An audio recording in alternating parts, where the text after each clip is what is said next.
Good evening. We call to order this regularly scheduled board meeting of the Vicksburg Warren School Board on July 20th, 2016.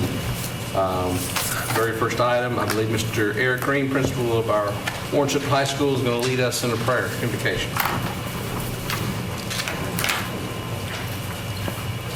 You would bow your head. Father God, we come to you right now. Father, we ask your blessings upon this board meeting, Father. Pray especially for our board members, our deputy superintendent, our superintendent. As they're making decisions for our district, God, that you would guide their decision making. As we enter to this time preparing for the upcoming school year, Father, we pray for our staff, our teachers, our students that are getting geared up to come back to us, Father. God, we just ask your blessings again on this meeting. In Jesus' name. First item on the agenda would be the adoption of the agenda. Board members, are there any additions or deletions to the agenda or correct changes that you'd like to make this time? If not, I'd entertain a motion to approve the agenda as written. Mr. Chairman, I move that we adopt the agenda as printed. Is there a second? Second. We have a motion, the proper second, to approve the agenda.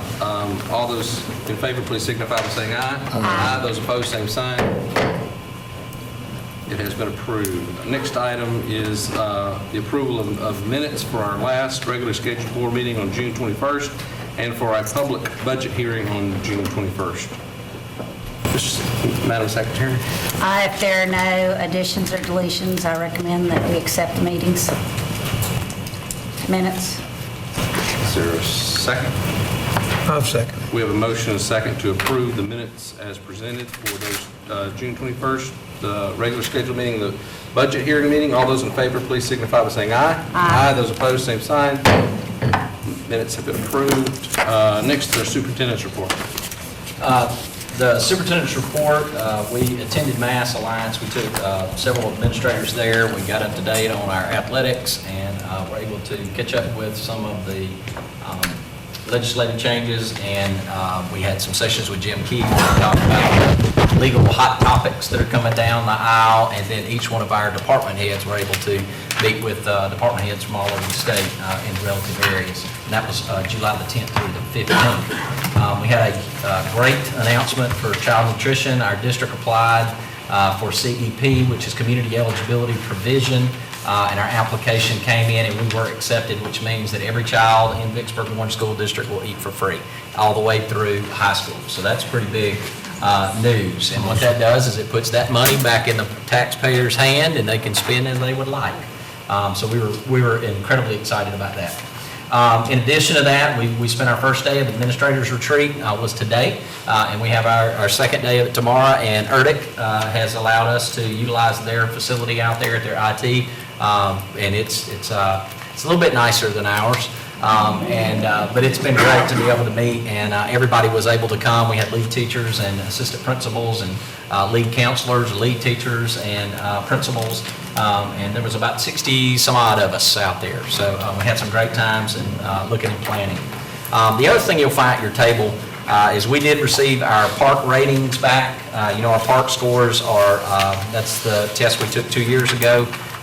The official rating for the district was a D, which is not fantastic, but considering 64% of all the other districts in the state of Mississippi dropped an accountability level, without the waiver, we didn't need that. Some of the highlights you'll see is our graduation rate continues to climb, which we're pretty excited about. One of the things that we're looking at, if you look on this page that's got the green and the yellow, there's a packet right to your left. It's got MDE right in front of you, right there. Yep, that's it. One with the black flip at the top. Keep going, Sally. That's it. What we're looking at, because the accountability levels are based on multiple blocks in the accountability level, we have a proficiency rating, and at this point we have not been told exactly where those cuts were placed and how they got to those cuts. In addition to that, there's absolutely no way to measure growth on two separate assessments, on two separate curriculums, on two separate formats. So we also do not have our growth component answer. We've asked for that particular formula so that we can be aware of what's going to take place this upcoming year, because we will get our last year's scores sometime in September, and they'll be public somewhere around October. We're not taking that test. No, and Questar is our new So we won't have assessment. growth assessment even next year, which will be a year behind. That is what, yeah, that's correct, because So this is really garbage. it kind of is. But with that being said, consider the fact that we do have some celebrations within this. When you consider that we got 3 reports from MDE, each one changed the scores over and over, but we did have schools. We had Redwood that went up an accountability level from the waiver, so did Beaumar. And when you consider the fact Vicksburg High School, just a few years ago, before I arrived, was in pretty tough shape, they were 4 points from a C on the most rigorous assessment that this state has ever seen, that we'll never see again. So with that being said, our official rating was a D, which is not where any of us want to be. I want us to be an A, but that's going to take us some time. We know we're going to get benefit from some of our graduation rates. As you consider what a graduation rate means in the state of Mississippi, every single test we take all the data is a year behind. However, the graduation rate is 2 years behind because there's a lag in that cohort. When you consider the dropouts traditionally occur nationally after the 10th grade. Our current seniors in this group was 2 years ago. The data is 2 years old, so the accountability of that graduation group is a year older than that. And those children were gone after the 10th grade. So when you start looking at what all we've done with the graduation that in this district, next year we'll begin to see some of those benefits because we're just now getting the cohort data benefit. For the graduation gateway to college, we had 32 graduates that are potential dropouts that we put in there. 28 of those kids wound up graduating. Before we had a GED program in place. We don't get credit for those, so that was a replacement. We'll see those benefits. How many of the students that graduate are 5-year graduates? Do we know how many that is? Is that a significant number? We do. I can get you that data Yeah, because we have Because the we still are also enrolled tied kids. to a federal model which basically says if you don't graduate in 4 years, you're not a graduate. That's correct. Which That's correct. is a flawed statement. We still give a diploma, so That's correct. that needs to be changed. Not in our control, but I think it's no pun intended towards, because I love my IHL community college folks, but they get 6 years to pull off a 4-year degree. We do not. We get 4 years, and we have a better graduation rate than either one of those institutions. But with that being said, that is the biggest problem in our accountability model. Is that is 200 points of 900, and I've given you, and I know this is going to probably more than you wanted, but I did want to get you some info to kind of help you understand. I did email each one of you the official MDE numbers, and there's as many numbers as you would like to look at. However, if you'll, there's kind of a more succinct direction here with the first clip, and that tells us the different types of schools, because on a 900-point scale, that would be your high schools. 700-point scale would not be your high schools, but then you have a 600-point scale because we have schools like Dana and Sherman who don't have reporting grades for science, so they have to have a different model completely. But those are kind of the cuts. These color-coded things, to kind of tell you what that is, what we did, and I mean, it's kind of self-evident due to the fact that we have more numbers in those places, but we're trying to make us, because as a group of principals, we look at this data as one school, because they grade us as one district. And the ones that are the most important, that hold the most weight, are the ones that are highlighted, because they have the most students and they count more in those blocks. So as we start to target where we're going to go, this will actually be, when we get our Questar data, well, that'll be our first benchmark data that we can actually use for anything in the last couple of years. So we're excited to get that. If you're excited for numbers, I am, and it allows us to begin to do some strategic planning based on that. The other thing, as you flip through this document, we've got our graduation rates over the course of several years. Those have increased every single year. We have what we believe to be is the 69.2. Those are the guaranteed ones. We may get some from other districts once it's finalized, and this is the current group that is upcoming. So we had a 66% from the last group, or 59.9, and if you'll look, we've had a progression at each one of our schools each year. And we expect that to take a pretty big spike due to the fact that we've done some innovative things to increase the capacity for children to graduate. MCAS is our next, that's our kindergarten score report. That's pretty exciting because those were up from last year also. Last year was our first year to take them. We've had improvements there. Our third grade reading cut scores, we improved in that too. We had a higher rate of children pass that on the first time and second time for the district. I put these here just to demonstrate the fact that even though we have a rating system that we're not real sure how we were graded this year due to the fact that you can't calculate the growth components that are a part of that. You can, but we don't know how it was done. In the past, the growth was decided based on number of proficiencies that stayed proficient. You got a credit for a growth because it's about first downs under the growth model. If you move them up a proficiency level, you got a bonus for that. This particular year, however, we have not any clarification because they're having to put in place what's called a bridge model. And with a bridge model to calculate that growth, which was decided by, I guess, J.P. Bowden, and that model has a formula, but there's no way to correlate two unrelated assessments for that growth. So it is what it is. So we're anxious to get our Questar results back because then we can legitimately look at how we're moving forward because Questar is supposed to be with us for 10 years. Y'all have any questions specifically for that? I have a comment. Sure. I'm embarrassed that our school district is rated a D. I'm not going to hesitate when I say that. We have wonderful teachers and a wonderful school system, and I want to know how we can raise that score. And whatever it takes, we need to do it, folks. The state does point out that we had improved reading and math scores. We had all-time high graduation rate. We lost fewer dropouts this year than in the past. What's it take to raise a D? I mean, that's just some of the highlights of the things they say, but either I'm ignorant or there's something in the system I don't understand. They're saying all these things that are better, but the grade didn't go up. And 64% of the districts in the state dropped an accountability level, and some won. I mean, we have a neighboring district that went from an A to a C.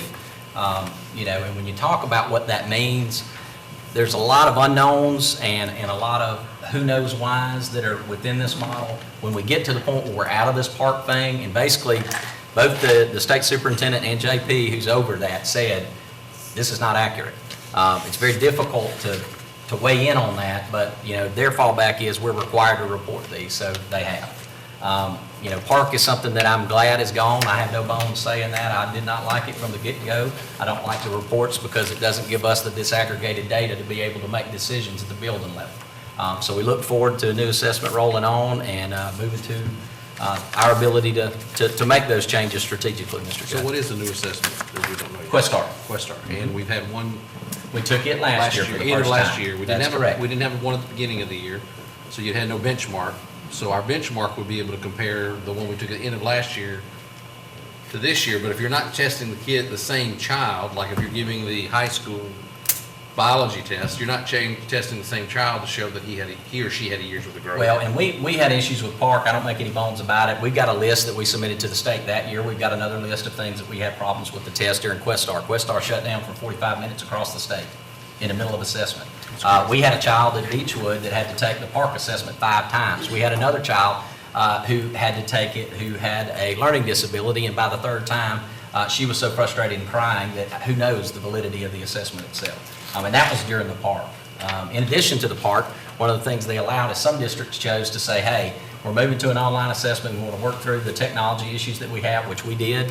Other districts didn't do that. They took a paper pencil test and they're equating those grades. So it's very difficult to draw any correlation between effective labeling through the system of what Park represented for us as a district. Mr. Superintendent, Sure.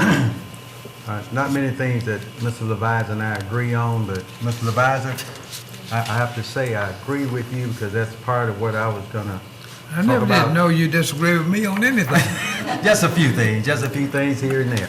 But, I guess I'm getting the horse before the cart because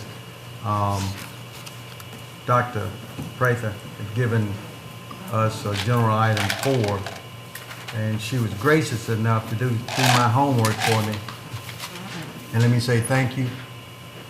You'll love me now, but I promise you'll hate me at the end.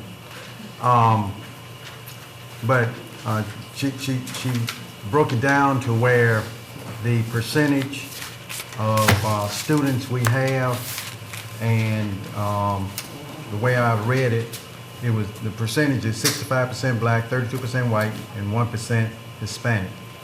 And what all that means is, and I don't add well, but the only thing I know, it added up to 98%, and that's like 5,400 black students, 2,600 white students, 83 Hispanics, and then that left us 166 students. I don't know what it was accounted for, but we'll get to that later. But I said all that to say this, is that we have, as Mr. Leviza so eloquently said, is we've given you consultants, we've given you this, we've given you that, but yet we are still in the same spot. And I'm just a little leery as to, we're cheating our students, cheating them, because for the 4th year, we're running into the same deal, okay? And I got my constituents hitting me upside the head saying, well, you don't know what you're, anyway, they saying something is wrong, okay? And I agree with them, and we've got to turn it around, as Mr. Leviza has just really said, is that something is gonna have to roll. If it starts at the top and go down, because we can't stand another D. We pay you well, and if you are evaluated the way I was evaluated when I was working, half of you all wouldn't be working now. Because every day I had to go in with something different. It's tough. So I say that to say this, Mr. Superintendent, I think you're doing a good job, but there's a link that's missing. There is a weak link, and we need to find out where it is and get rid of it, in my opinion. And I'm only one vote. I'll say that every time. That's all I have, Mr. Superintendent. Sure. All right, any other questions or? No, I think, well, I don't think, I have to agree with Mr. Leviza as well. I don't think anyone's excited about a D. But when you dig into the details, there are lots of things that we've been working on that we have put in place that are not things that we're going to see the results from, and we're just anticipating that those results will prove fruitful very soon, hopefully. Absolutely. But our graduation rate has been going in the right direction, so that's a good sign.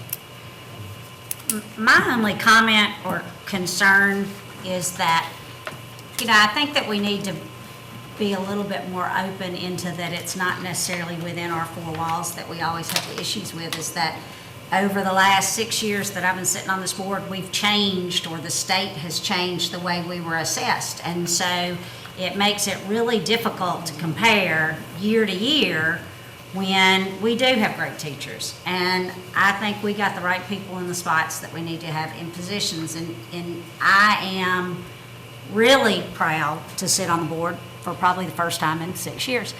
And I think that, when you look at what the state continues to change and pull rugs out from underneath us, it makes it very difficult for y'all to do your jobs and to figure out how every system has to get manipulated. I mean, that's the truth of the matter. I mean, that's what we do.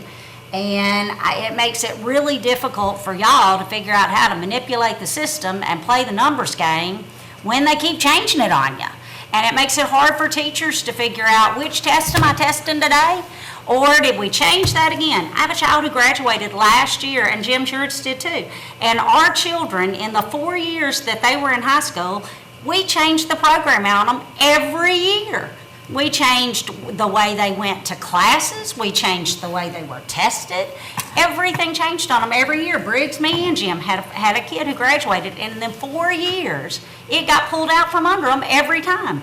So if the kids don't know what the hell they're supposed to be doing, then how do y'all? And I think that we need to be really realistic about looking at these numbers. And no, nobody's proud that we're a D. Nobody thinks that we really are a D, though, I think. And, for myself, I'm glad to know that next year we're going to be comparing real numbers with the same real numbers. Even and if we don't like the assessment, we at least have the same assessment. Right. That's correct. And if we're doing that, then maybe we can really figure out a way to play the game. And that's my only But the other comment. thing the state needs to realize, if you take a state assessment and you want me to affect change, and you give me these numbers today, it's too late to change It's too them late, for that's next right. year. It's too late, if you find out you have a problem with a teacher, to help that teacher or to remove that teacher. They have to understand that. If you're going to give me data, and what do they spend on park assessment? $15 million? Yes. They basically pissed away, excuse my French, $15 million on an assessment that's useless. You might as well have gone out there and thrown the money in the air than to have done an assessment that was going to mean nothing, comparable to nothing. And if they keep changing these every year, they're wasting money That's right. every year on the assessment, and we don't need to be taking these tests. And we can't fund MDE. So if you can't use the assessment to affect change, then why are you taking the assessment? We're not putting that on you. I understand. I have the same frustrations y'all do, because I'll tell you this, I don't like to lose a coin flip. I'm a very strategic guy. Everywhere I've ever been, I've been able to pull off the results. And the issue that we have is, in order to show growth, you got to run the same measure twice. If I say that, in a sports analogy, if a football field became twice as long and it takes 20 yards to get a first down, it changes everything. The game no longer counts the same way it did, and that's ultimately what occurred with us. Put it in perspective, when we moved to the park assessment and Common Core, for one example, our third grade students that left third grade, those third grade students in the OEMCT2 structure, they had to be responsible for understanding. They had an overview of single-digit division and single-digit multiplication. They were proficient because it was a mastery skill. Moving into the following year, starting fourth grade, they were required to know double-digit and double-digit multiplication and division. That's a huge step. There's a huge gap. There's things that occurred all at one time. Our district had not, when I arrived, even begun to move the teachers to a Common Core training. So we did that all in 1 year. The teachers were incredibly flexible, and so were the principals.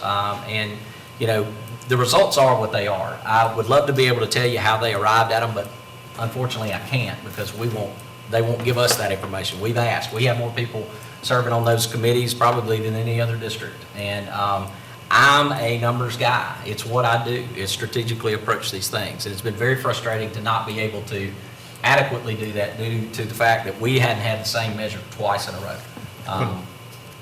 So for the lack of, and I'm not here to argue because I don't feel like it tonight, but Wilkinson County, my hometown, is either better than we are or the same grade. South Delta is either better than we are or the same, has less money.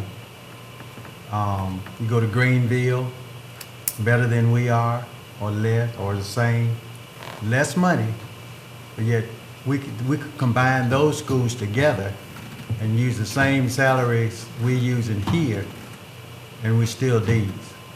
So I mean, it is, as the superintendent said, I love that because I say it all the time too. It is what it is. Mr. President, Yes, sir.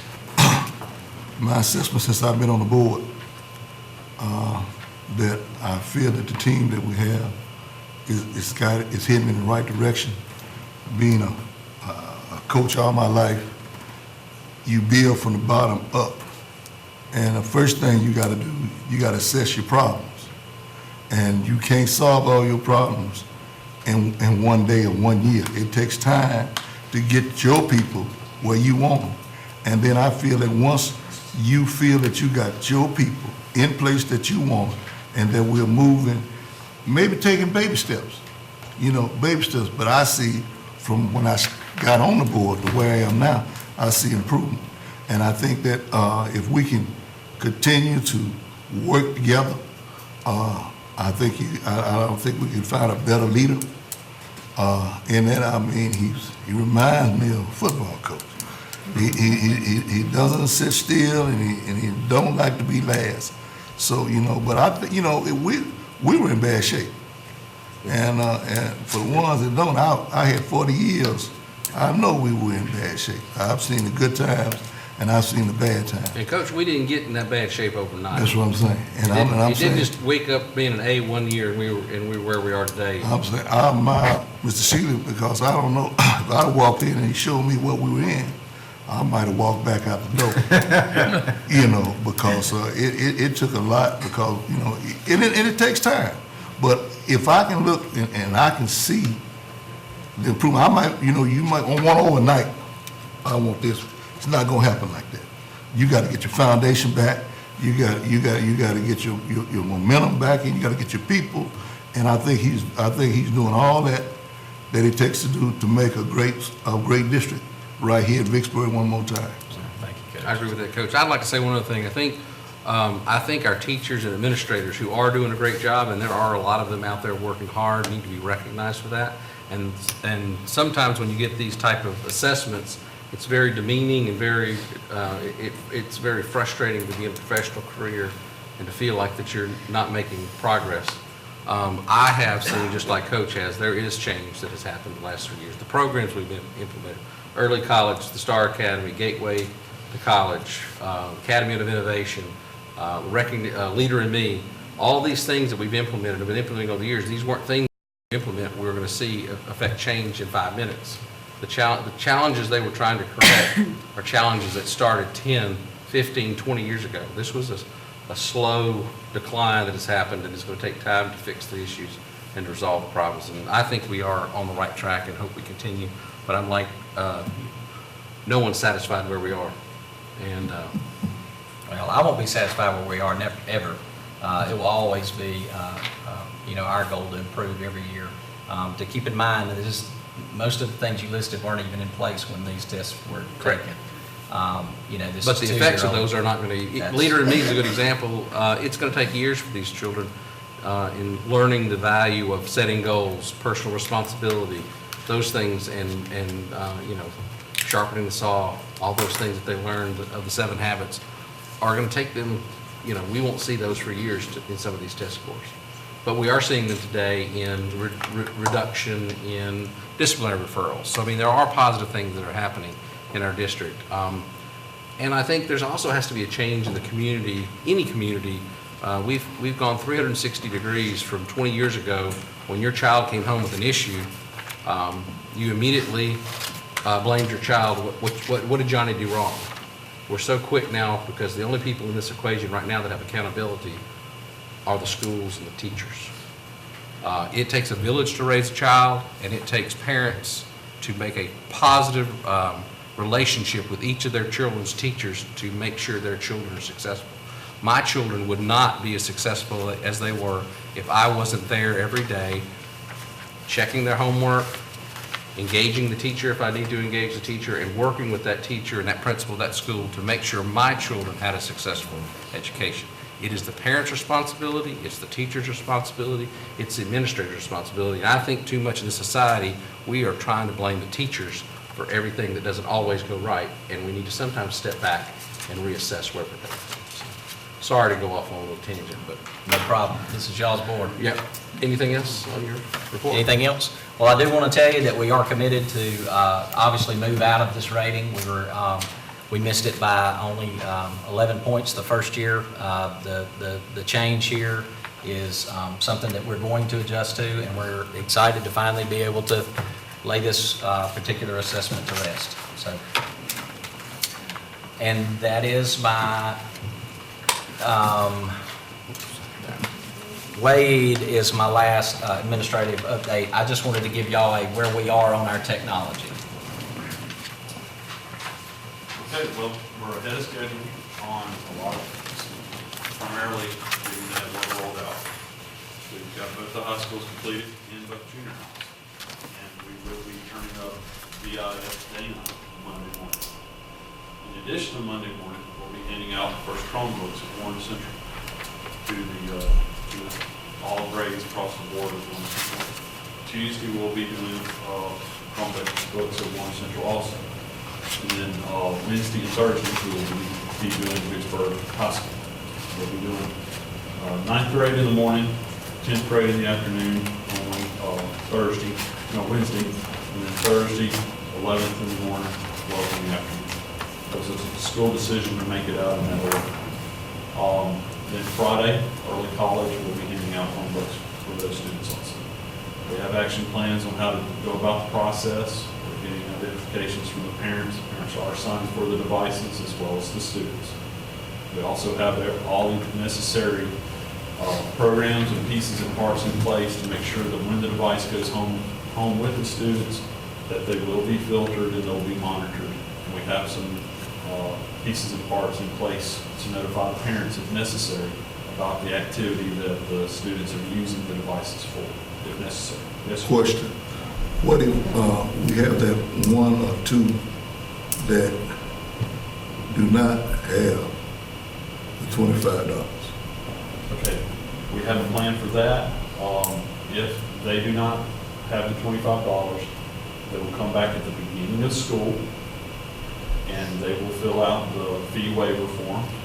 Fee waiver forms will then be approved and then they will be given a Chromebook. Now, if the parents do not want their students to take the Chromebook home at the end of every day, or for some other unforeseeable reason, If they don't qualify for the or if voucher. they don't qualify for that, then what they will be able to do is at the beginning of each school day, they'll come to the library, check it out like they do just a normal book, and at the end of each school day, they'll check it back in. The librarian will be able to print out a report of those students that have not returned them at the end of the day. They will hand that to the school resource officer, and the school resource officer will then be able to go find that student.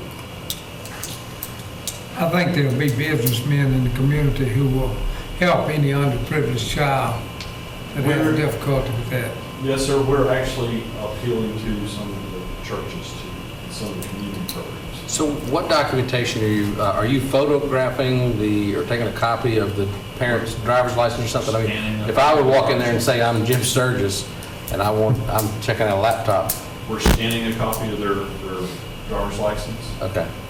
In addition to that, some of the schools are taking advantage of the time to go ahead and get proofs of residency at that location also. So we'll have that documentation. So what was confusing, and some of the parents have asked, to clarify here, to get the Chromebook, if you have the $25 and an ID, you can get one ID, you can get the Chromebook. Yes, sir. But if your ID that is on record, your address on record doesn't match the ID that you have, you need to have two forms of identification because you're going to have to change your address on record. Is that correct?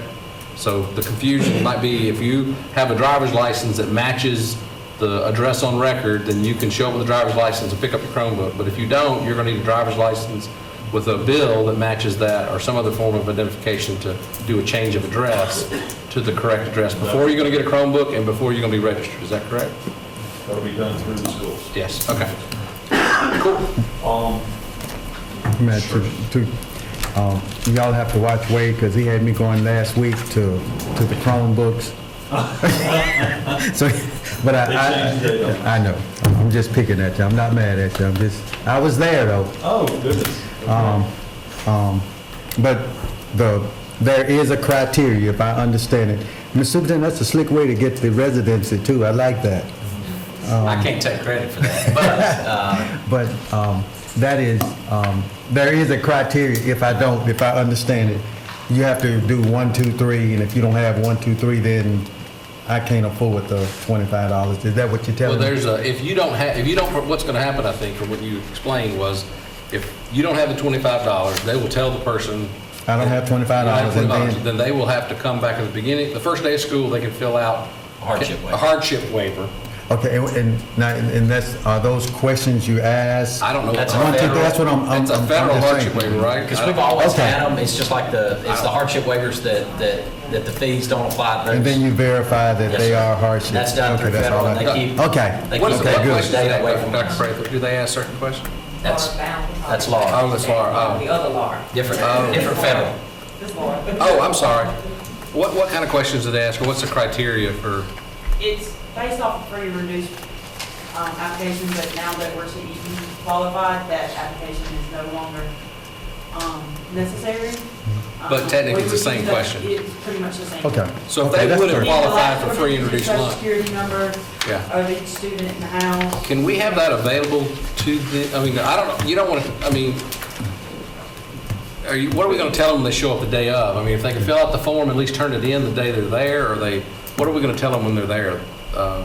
So if they don't have the $25 and they come and they're in filling out, can they fill out that form right I then? actually made that form part of the principal packets that will go out tomorrow to the principals, so they can print them off. That's good. Okay. and fill them Even out. though they won't walk with the Right there, laptop, and the if they come paperwork back will be to our going with office, them. we Well, will that's good. Process them and get them back as quickly as possible. Right, so then the paperwork will be rolling before, so that's a good idea. So, Good job. Other question is, we currently don't have everything done. What is not done right now? The only thing that we've got, we're still in the process of working all the elementary schools in, getting those sites done. The high schools where we're doing the Chromebooks, the one-to-one, or one device for each student rollout, those have been done as far as their infrastructure goes. We are waiting on AT&T, our wide area network provider, to do some upgrades necessary to make sure that there is enough bandwidth between the schools and the district office. They have already made the upgrade occur to a certain level that I'm comfortable with and that I know it will work. But I want to have that extra amount of room for any unforeseen traffic that's So not available. What's going to be available the first day of school as far as bandwidth Bandwidth? between the buildings? We have a gigabit connection, that's a 1,000 megabit connection here at the district office, and a 100 meg connection for each school coming back to that gigabit connection here. Our internet connection right now is a 500 meg internet connection. That's one of the highest connections you can get at any school district. The next one that we've got MBE with the finger on the trigger to upgrade us to a gig connection beyond the 500 meg whenever we're ready. Actually, whenever they see it necessary. Well, what I'm worried about is if we have given out all these devices and day one, they put 1,000 devices, push enter, and they can't go to somewhere they need to go, it's going to look like we didn't have a plan. I don't believe that we're going to encounter that as being an issue. Okay, because 100 meg is not a lot for how many devices at Warren Central? Let's just use them as an example. We'll be looking at about 2,100. 100 meg for 2,100 devices. Okay, that's a lot. It's a lot, but we're upgrading to the gig connection in a 10 gig connection. So what's the here. holdup right now to get that upgrade? The holdup right now is the state contract with AT&T, So who do we need to call about that? ITS. ITS is the procurement board, they are the ones who are managing the. And when do they expect to have that? They don't have a They date? have not given me a date. They have not given me a date. They're saying they are doing it as fast and as quickly as possible. We might, is there anyone we can call? Wade, is that, you talking about for our district specifically, or are you talking about Across the across board, the street, across the state? All the state. We're held up because of the state's contract. Well, ITS, I know people at ITS, but I just want to make sure I've talked to them, if that's if this is going to be the same issue for everybody, or is this unique to us? It's, It's not new. we're bundled with everybody else. We're in the same boat as everybody else that is using the state contract. AT&T just recently announced a 1 gig for certain communities. I don't know if you saw that. They had an announcement 2 or 3 weeks ago about that. For certain 6 or 7 communities in the state, as I recall, had a big announcement up outside of Oxford. What was that, were they doing fiber or something? That's for, I believe, service to the home. Home, like gig Yeah, to it the is. home. That's what I'm talking about. Would the ITS have to go through, is their contract with AT&T? Yes. So you think the holdup is AT&T? I'm sorry? You think the holdup is AT&T just can't get ITS that capability at this point? I'm thinking it's just some type of negotiation of the contract process with them. Okay. As I understand it, it's purely dealing with procurement from the ITS side. But you think That's what the AT&T representative is telling me. the fiber optics or whatever Everything's physically there. hardware is there to make it work? It's just physically a Everything's software physically there. change to turn it on. It's a matter of them getting the service approval, negotiations done, sending us their hardware, plugging it in, and turning it on. Okay. We'll be ready and waiting on it. Oh, so they do have to send you new hardware, or it's not the hardware you're using now? It's a different route. It's a different route. In my mind, I relate our educational system to preparing our kids to go to work at whatever level. Drop out high school, associate's degree, bachelor's degree, master's degree, doctoral degree, whatever, they're going to end up employed, hopefully. The director of the Engineering Research and Development Center told the superintendent and I last month that he will have 800 new jobs in Vicksburg, Mississippi area within the next 5 years. 300 of those are completely new jobs that don't exist today. 500 of them are people reaching retirement age who will be replaced. But if we're going to prepare our students to move into those federal jobs and earn a good living in the deep South, then we need to do the very best we can to prepare them on the best equipment available Yes, sir. to relate to what's out there in the labor market. Yes, sir. So I think the principals need to hear that and the parents need to hear it via television. Thank you. Anything else? See me after the meeting if you're around, or call me tomorrow if you don't mind. Thank you, Wade. All right, I'm done. Thank you, Mr. Superintendent. Next item on the agenda is our financial report. Ms. Burke?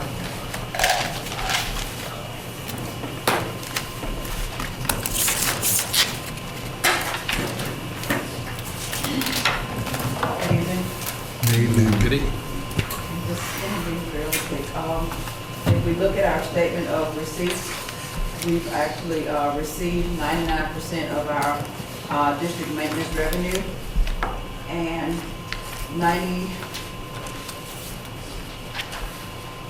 we've received 92% overall district as a whole of our revenue.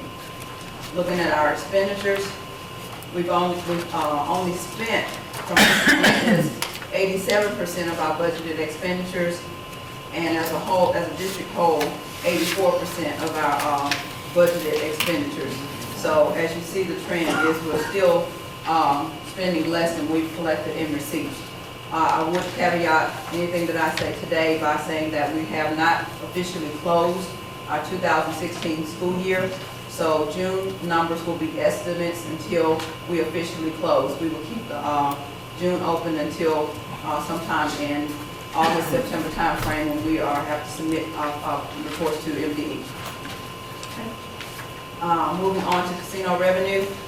If you look at year-to-year comparison, from 2015 to 2016, total casino collected is 582 versus 588,000 from last year. So we're down just a little bit from year to year. And that's been the typical trend most of the year. We've been seeing a little less in our casino revenue. Moving on to our MAP revenue, looking at our 6-year comparison, we did get a little bit more in MAP this year simply because our allocation was more this year. I was looking to see what the net effect of that, the governor's calling the special meeting for them to meet to see if there was any issues with the budget this year or next year. I have not heard anything about that, so I'm gonna move on as if there will be no change. So right now, we're at $28.5 million for 2016 compared to the $27 million that we had collected at this point last year. And like I said, June is still going to be estimates until we officially close the year. Okay. Looking at our Avalon collections, we've collected 98.96% of our requested amount. And looking at my numbers in my charts, I realized that the chart that I printed for you guys was last month's chart, so I reprinted and gave you guys a new chart today. And I do apologize for that. I try to make sure all of my numbers are saved and updated before I print it out, and that was one that I missed. But the number before you, we've collected thus far 98% of our total requested amount from Avalon, and that is $29.7 million thus far. Okay, moving on. Looking at our statement of cash flow, I still have June listed as estimates because of the reasons I stated earlier. Based on our projections, even with the reduction on MAP or Avalon, we're still looking at about $44 million under our total original MAP budget. And that's based on the original cut they gave us that was going to affect us in May and June timeframe. So considering the fact that we're only being affected by $44,000 at this point, I think it's putting us in a good position. Moving on, we're looking to still project, increase our fund balance by $1.4 million because we're looking to over budget by $1.4 million. And if we still use the 7% as our guide, that would put us at 4.96 million over that projection if we continue to use the 7% as our guide. We still got, outstanding POs and checks and stuff that we're looking to clear. So that number may change, but I'm hoping that based on the things we've put in place in control spending and stuff, that number won't fluctuate too much. Any questions? Mr. I'm looking at two different things, and it may be a misprint, but I show the casino revenues from 2008 to 16. I show a difference of, one figure has, for 15 is 637,000. Yeah. Then the other one, that's the wrong one? No, you're looking at it right. The number down here is full year. If you notice that on that paper, it's calculated all over full year. We have not gotten our last amount for casino. So what I do is anything that's highlighted in green, those totals on the chart is calculated based on what's highlighted in green. But that tells us what we've received thus far. Okay. Because Lord forbid, but somebody might decide that nobody gambles at all that last month, and but that's not gonna happen. Everybody's gonna beef it up and go, just move on. Or the city just doesn't send the check. Yeah, now that is our biggest fear. I'm less worried about people not gambling than the city forgetting to send us our check. So, and this one is a true, this is a, Yes, for whatever. As of this period, that's Okay. what we've collected. From, okay, for last year, this year at the same time. Yes, sir. Okay. Am I reading this with our meals are at 53? 53.5? That is where we went out, yes, that's how we ended the year. We started the year with 53.5. And the way we got there is when we did our loan request last year, we added $187,500 to debt service. But when they sent our request over, they did not split the two. They took our operations and added the debt service together, and it increased our millage a little bit more than we had projected. But they're not supposed to do that. No, they're not supposed to do that. So what we're doing now is making sure they clearly understand that debt services need to be handled differently than operations. And I actually have a meeting with Mr. Smith tomorrow morning. And that's to make because sure. we had a bond passed that was supposed to pay for that debt service, correct? Yes, and that was one of the ones that we actually refinanced, and then it was one of those things that our warned them said this would be something that we could add along to our debt service and give us a little more revenue that we can use in the district maintenance for some of the projects that we would like to do. So we stuck with this 53, or will that change? That can fluctuate based on our assessed valuation. No, but the 53 53, was calculated, I won't say incorrectly, but it was calculated based on that debt service being in it Yes, last year. Yes, What sir. I think what Jim's asking is what's the true millage if you had taken that out? Is that what you're, I mean, is that what? Yeah, right. I just want to make sure because, mill is nothing but taxes, and we've raised the taxes Yeah, and, without folks knowing it. that And we need to let them 187 know that we raised these taxes because I'm not going to sneak about anything. And this is news to me that, and I understand what you're saying. I understand what you're saying. But again, if that is the assessment and we're at 53, we only can go up to 55 Yes, sir. without going, asking for forgiveness and we need to raise your taxes again. Yes, sir. But this is, I've just raised your taxes and said, I'm not going to tell you anything. So that's not good in my opinion. Yes, sir. So will this remain at 53 after you talk to Mr. Smith or? Yes, sir. It will remain. Okay. So we raise your taxes, ladies and gentlemen. But that was for last year. That was Again, fine. we raised your taxes without you knowing it. But I just wanted to make that note. Yes, sir. Thank you. Any other questions? Thank you. There being all, I move that we accept Ms. Burke's financial report. Second. There's a motion and a second to accept Ms. Burke's financial report. All those in favor, please signify by saying aye. Aye. Those opposed, same sign. Report has been accepted. Thank you, Ms. Burke. Next item is our general items and consent items, sections F, G, H, I, J, K. I have several that have already been asked to be pulled. Currently for pull for discussions are items F4, F4, F5, F10, H, everything in H except for 6. So 1, 2, 3, 4, 5 under section H.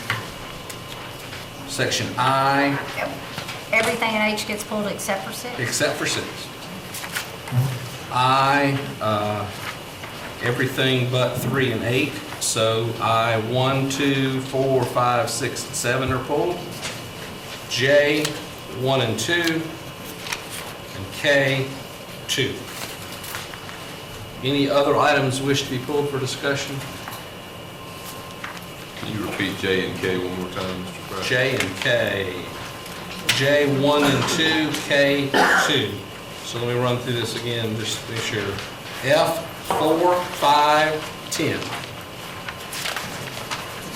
H, 1, 2, 3, 4, 5. I, 1, 2, 4, 5, 6, 7.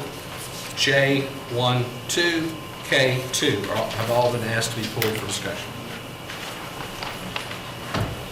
Any further items, any members? Seeing as none, do we have a motion to accept the remaining consent agenda? I make a motion to accept the changes to the consent agenda. We have a motion, do we have a second? Second. We have a motion, a proper second to accept the consent agenda, excluding the items pulled for discussion. All those in favor, please signify by saying aye. Aye. Those opposed, same sign. Consent agenda has been approved. I have an observation, Mr. Chairman. Yes, sir. I have the greatest confidence in Mrs. Prather. I think she's a wonderful employee. But she's going on 4 trips, asking for 4 trips in the we can- next few months. We're going to, I think those are all pulled for discussion, so you won't wait Oh, till they we- all pulled? Yes, we'll Okay, wait till we I'll get- make my comment We'll wait at till we that get to time. that section within the agenda. First item for discussion off the agenda is item F4, application for McKinney Vito Educating Homeless Children and Youth Program. I think, Mr. Sturgis, you had a question on that? Yes, sir, Mr. President, thank you very much for that. And if you would, I had a chance to read this, and you can tell I didn't have anything to do, but the most important pages I read were 2, 3, and 5, so that's where my comments will come from, 2, 3, and 5. And the question is that, again, when you add that up, and I said that earlier, so I'm not gonna repeat, my mother tells me don't repeat myself. Would you tell me on page 3, you got something that says Title I school did not meet AMOs. What, I didn't know what that was. Academic objectives, Meaning, meaning what their points were that they needed to get in reading, the points that they needed to get in math. There's annual measurable objectives. okay. Every school has to have a point. That was the old system. That Yes, was an ma'am. old system. Uh-huh. I don't have the current information that you all have, but every Title I school usually had a point system that they had to achieve. If they did not make that or did not meet it, it was said that they did not meet AMOs. So you have AMO in the reading, you have AMO in math. And each school has a set point in math. And did we, is this for, and that was for last year or this year? Yes, sir. It's Last not year. for that data that you have now. Yes, ma'am. It was for the data that we had, so you have 14, 15 now? Yes, ma'am. It should be for 13, 14. And that was the most current information that I had. Okay. And I think I stated that in the application. So with this, is this asking for the 133 137 homeless kids, or will this just ask for all of the 81, I saw it somewhere, 8,100 or whatever I saw it. Yes, ma'am. Population. Yes, ma'am. Okay. Now, the 137 are the ones that we've already accounted for this year. So the amount of homeless students will change, and I think I mentioned to that you all before, but this application is strictly for homeless students. So we could use this money, which is, we're requesting $20,000 at this point, to serve only those 137 students. Okay. Okay? And how much of that will go for the admin costs? About? If you return to the budget page, it's on page 15. I think I couldn't read it, so that's why I'm asking. Okay, I got you. All right, and it shows you how the $20,000 will be spent, or how we're proposing to spend.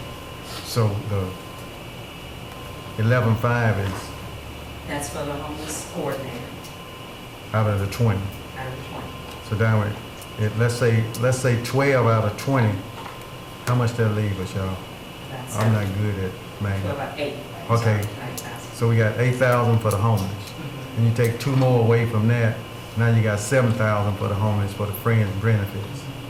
So we got 133 students that we're doing $7,000 worth of work. And then I also mentioned that Title I can serve for homeless students. Oh, I forgot about the travel. So now we're down to 5,000. Yes. With the personnel, this 11.5, I mean, this homeless coordinator is also helping you, sure. She's, that person, if a student does not have uniforms, that person takes the uniforms to the shelter, takes the uniforms to the students' homes, hotels. So the students are benefiting from the 11.5, Yes, it's not. absolutely. I'm not speaking of benefits, I'm speaking of just the money where I'm strictly dealing in just dollars and cents now. And the reason why I say that is because I either added this wrong, and you have 137, and I was missing 166 students, so you subtract 166 from 137, it's like 37 students, which is neither here nor there. Don't worry about that, don't even worry about that. All I want to do is just make sure we use this for what it's intended for. It's just the amount of money that we're giving to the students. Maybe I'm wrong. I understand, but Title I can also be used for any needs that those students will have. We're required in our Title I application to take money and take it off the top, and we can use it for those students. And the 20,000 is just the preliminary allocation. Yes, ma'am. When we get a final allocation, it may be more. Okay. Our students never suffer, I promise you. Oh, no. I didn't say, I knew it's either 1 or 2 or whatever we have could be. I'm just looking at this. Okay.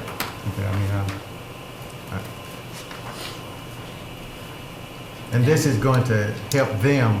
They are part of this reading and math. Are they part of the percentage of the reading and math that, or is this the students that were here in school that you put right here? When we look at the percentage of the students that achieved. Yeah, the ones that didn't, the AMO, the ones that did not, they're not part of that. Yes, they are. They're Our homeless okay. students cannot be isolated in any form or fashion. They're included in everything. Okay. And so they're included in the testing. Yes, It's ma'am. required by law. And so their schools are reflected in their Okay. percentage. Question, have y'all seen the homeless, like, place that we have that house all the equipment and stuff? It's pretty remarkable, and we got all sizes, and I mean, they get everything from toothbrushes to, it's everything. I'd love to show y'all, if just touch base with me and I can meet you up there and kind of walk you through. I was incredibly impressed with what our students get that need it.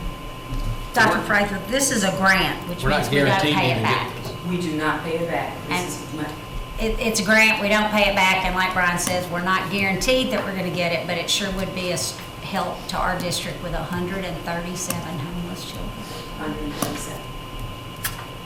And we serve them all. Any further questions, any board members? And we've been serving them since you've been here, right? I would Pretty much. I know we have, but I think that we probably going forward. And excuse me, please excuse me for cutting you off, but if I don't, I forget what I'm saying, you're smarter than I am. Have we been receiving this grant since you've been here, or you've been using the Title I money? I've been using the Title I money. I Okay. started getting the grant a couple of years ago. I can't tell you. I think it was 2014 we started Yes, ma'am. applying for the grant. I have one question on it where it's got other services and you got the 500 for student fees such as, the page. it's the breakdown thing. Okay. It's the Okay. breakdown page. And it's got, you know, the $500 is for students' fees such as band, sports, and field trips.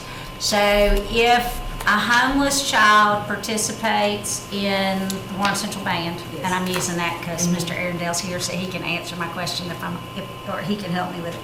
And like this trip that you're trying to get approval for, $75, would that fee be covered by us for that child to be able to participate in that kind of an And we activity? help them with instruments. With as well. instruments as well, We that was. also help with sports.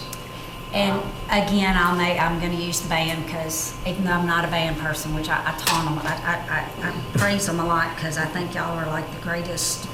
I don't know how you do it, but anyway. And so, again, we're looking at an activity that allows kids to go to college. How many, Mr. Arundel? I just love this number. How many students did we send to college last year on a band scholarship? Well, every single senior earned a scholarship. Every To a single junior senior, college. so- Right, to a And so junior we're college. given an opportunity with this supplies to be able to help a homeless child go to college. Thank you, Dr. Prather. You're wonderful. Any further questions? Do we have a motion? I make a motion that we accept the application for, Second. We have a motion and proper second to approve the application for grant for the homeless children and youth program. All those in favor, please signify by saying aye. Aye. Those opposed, same sign. Is approved. Next item for discussion, single source purchase of iReady Diagnostics. I think that was yours as well, Mr. Sturr. Yes, sir. Yes, sir. Let me say that Mr. Superintendent is not being ambushed by me because he and I have already talked. So I just want everybody to know that we've talked. So I don't want y'all to think I'm beating up on him. We've already had our spat. On this single service with the reading, math, and writing, and again, I'm just baffled with we're doing the singles. Have we tried anybody else, or is this the only person that does it? Because we've had single source, and I'm gonna steal Mr. Levisa's line. Have we looked at anybody else with the single service? I mean, single source, or how does that go? Can anybody help me with that? Well, these are federal funds, correct? The principals, you want to respond why y'all chose that would be great. Oh, okay.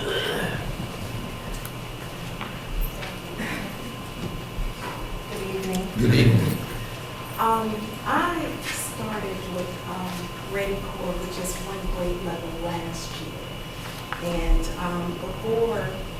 and that's to answer many of the questions, Mr. Sturgis, about the concerns of, I guess, the drop. Because I'm concerned about my drop. I'm not happy with the drop as well.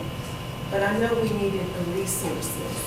And that's why I invested in it last year, because I know with what they are asking for, with the new standards and also with the new assessment, we weren't equipped. So I started with fifth grade, and noticed that program really, it has everything, all kinds of resources for the teachers. You know, before they had to spend hours finding students' texts that applied for social studies, science. Also, they had to find a peer text. But this program has everything for them. So all they have to do is teach it, and even if they're a new teacher, it goes step by step. It is a rigorous program. It does address our Mississippi standards. And it has an online resource toolbox that if they make changes, then the teachers are able to see it right away. Also, it has a reteach component in which when they look online, although we have the student books, but the teachers can also go online and get other grade levels. So if the students are not on grade level with the standard, then they can go to another grade level and pull those resources as well. Would you say your fifth grade, you had in fifth grade last year? Only fifth grade. Would your teachers, if you marched them up here, would they say, this is what I need? I mean, because I know, you buy workbooks or you buy resources and sometimes they use them every page of it, and sometimes you find them in the corner with only one torn out. So I guess my question is, the teachers that did use this, they found this valuable and... They did. Okay. The others were jealous. There you So go. Okay. They were pushing me to come today, to try to get it, because with third through sixth grade, I mean, they really need something strong, and this is a strong program. And Mr. Sturgis, you asked a question about the single source. You have different variations of different things, but as far as having the total package, this is the total package. There's nothing else out there that's like this total package.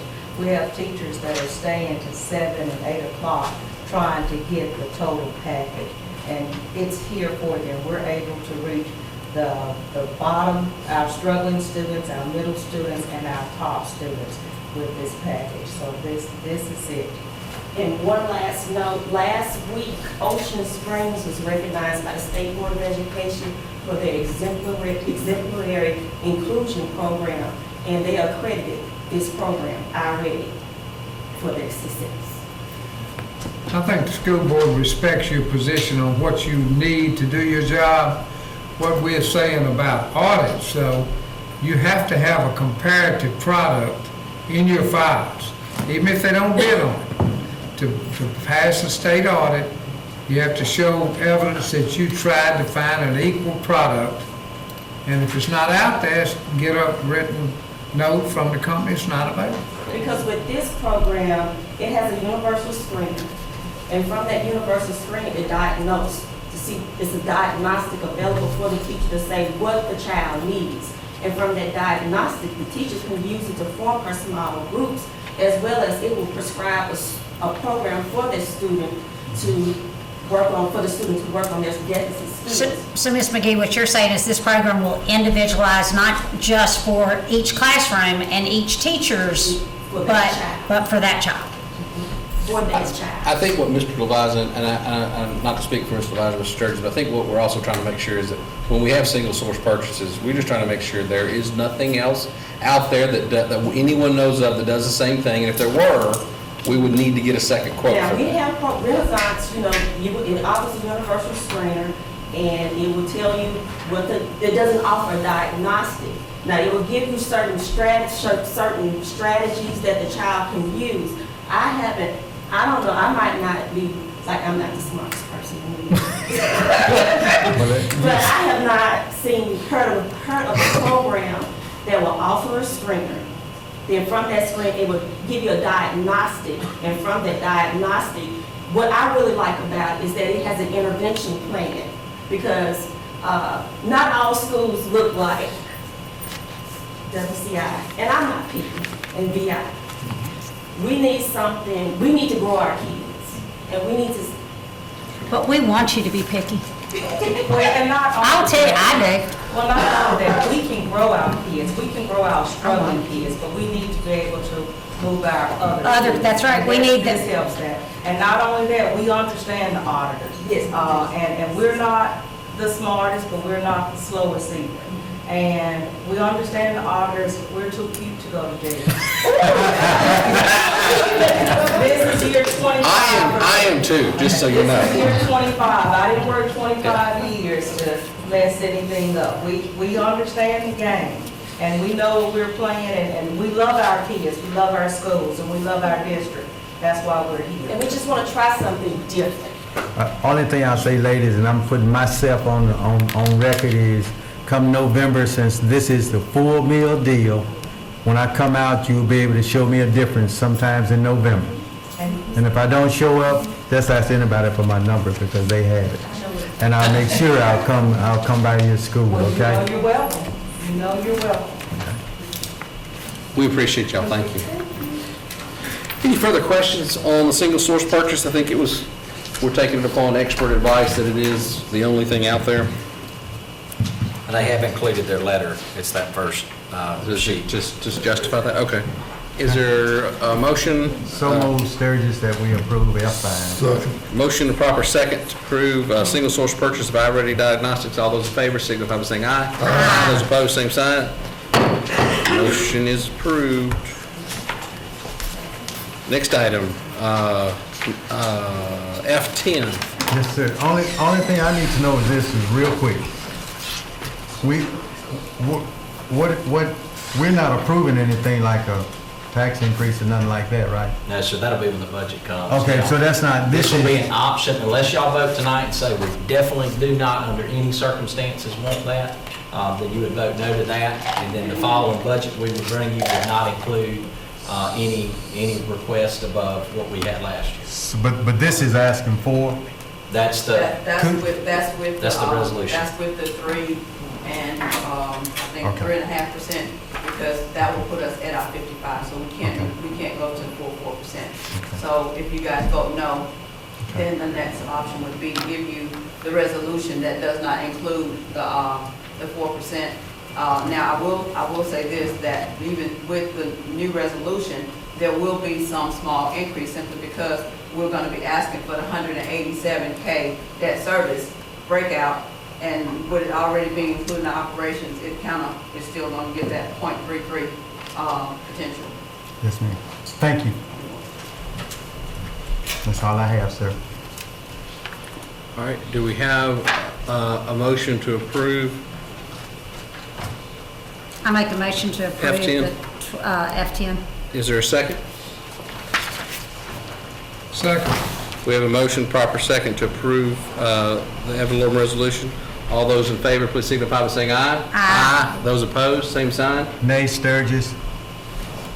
Motion carries. Next item for discussion Dr. Creighton is our out-of-state travel. asked if you come on back up because most of those are you. So I don't know if you want to Jimmy, you want to do these individually, or you have one general question? How do you want to do it? Individual? I think, I mean, Mr. Levisor may, well, I'll let him go first, and then I'll just, Yeah. As far as travel is concerned. Yes, sir, go ahead. You want to take off in Globo, 1 through? We're going to do 1 through 4. Globo? Yeah. Okay. I love having a lawyer with nice So- terms. First of all, I think Dr. Prather does a good job, so this is not a question of her ability. What I am hung up on, even though most of these trips are paid for with federal funds or some other type of funds that don't affect the budget of the Vicksburg Warren School District, it takes Dr. Prather away from her job here in this district, if I'm reading right, about 15 or 16 days. If every teacher or every supervisor left their office for 15, 16 days each year, and this is not for a whole year, this is just for half a year, then we're gonna be in a fix. So I kept up with 200 employees and 47 programs for 25 years, and I took no more than one trip a year to refresh my ideas for what I do. I don't know what we're looking for in these trips, but 4 in a 3-month period of time is a lot of traveling. Takes you away from the district. Can you clarify the necessity for any of these trips, please? Yes, I'm going to start with number 1, that's the trip to, I know it sounds weird, difficult, it's weird stuff, but it's in Las Vegas, and it's the Brucein and the Massage. And that is a law firm that specializes in federal programs. Federal programs is up for a matter of fact, it has been reauthorized. It was reauthorized December 10th, and all the laws and everything and the regulations are changing. It is important that we keep up to date with everything that's going on. So that company or that law firm trains all of us on everything. on everything. It does finance, it does compliance, everything. The Washington DC trip, it is the extension of. Can I ask a question about number one first, real quick? Yes. So is there anywhere else, I know that trip is Ms. Burke, Ms. Deason, Dorothy Wallace, yourself. So it's several of y'all going to get, I guess, multiple things. Is that offered in-state, anywhere else? Is this like the only option we have for this, or? The Brustein is coming in October, but it is not a full conference. They come in October for one day. It's one day. And it is one partner that comes, and that's Tiffany Winters, and she may bring an associate with her.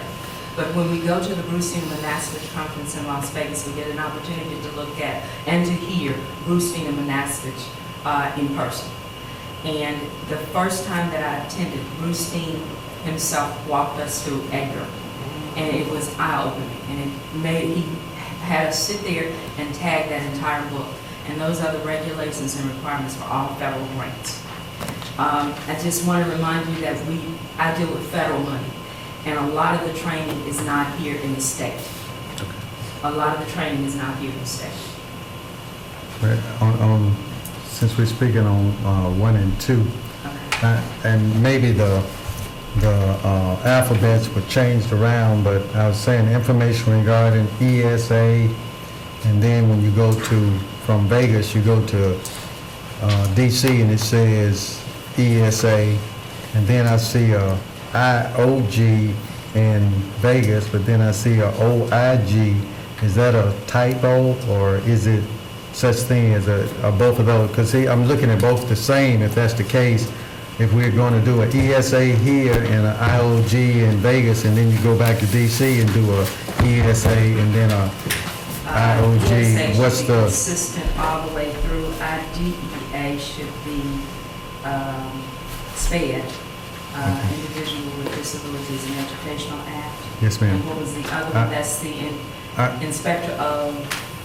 I guess IOG, but on the one in DC, Inspector General. Thank you. okay, the one in DC says OIG, so that's a typo. It should be IOG. Yes. IOG. Office of Inspector General. Okay. Sorry. So the difference between Vegas and, because it appears you're getting some of the same thing. Now, we are in some sense, but in DC, I'm sorry. Go ahead. But in DC, they actually, the people that actually work in those departments come in and speak to us. We actually get the Secretary of State, Secretary of Education, King, he actually comes there and talks to us. We actually get Chisholm, she comes in and she talks to us in DC. Brustein and Manassas is strictly Brustein and Manassas, it's a law firm. What benefits? And I'm does looking this- at, I'm sorry. What benefits does this school district get from these trips? We get 100% approval for our federal programs. So you're saying the government's holding our feet to the fire, and they won't approve our funding or our programs unless you go to these meetings? No, No, sir. they- No, sir. It is, what I'm saying is it helps me to understand federal programs a lot better. It helps me to understand what we need to do in order to use federal dollars in the most effective way here in the district. Keeps us out of trouble. And especially since they're changing on you. Especially when they're trying to change. Okay, and number 3, the trip to Orlando, is that pending getting That's the pending, grant? yes. So if we didn't get the homeless grant, then you would not go to Orlando? I need to go. But you are required to go to Orlando if we get the grant? Yes, That's I am. okay, so that one is It's a requirement. is a requirement of the money that we have. How can your school board compare one year to the next? If you go to 1 meeting this year and 5 meetings next year, what can we use for a basis of comparison that we got these benefits or didn't get those benefits? I think the most important thing for me is that when we have our audits, our federal audits, there are no issues. When we need additional funding in the district, there's different ways in order to use our federal dollars to the best, in the best way. When I go and talk to other people, I get ideas of how we can handle money. When I go and talk with other directors, It is not always one way. It's not always black and white. There's always a gray area, and we can figure out different ways in which we can use our federal money, but legally. I like the way you said that online, on record too, that it's not always black and white. We try our best to find a way to, yes, Yes. being ethical and legal the whole But time, legal. but getting what But kids legal. need. And a lot of your funds are use it or lose it too, and this enables us to make sure we're not losing money that's out there for us. Is that That's right. correct? And find the best way to use it. And I also want to mention as well, what I do is I look at the agenda for the Title I conference. If the agenda is not anything that I need, I don't go to Title I. But I do go to Brook Street and Manassas, and I go to the meeting without a doubt. I didn't even look at the agenda on that. Dr. Prater.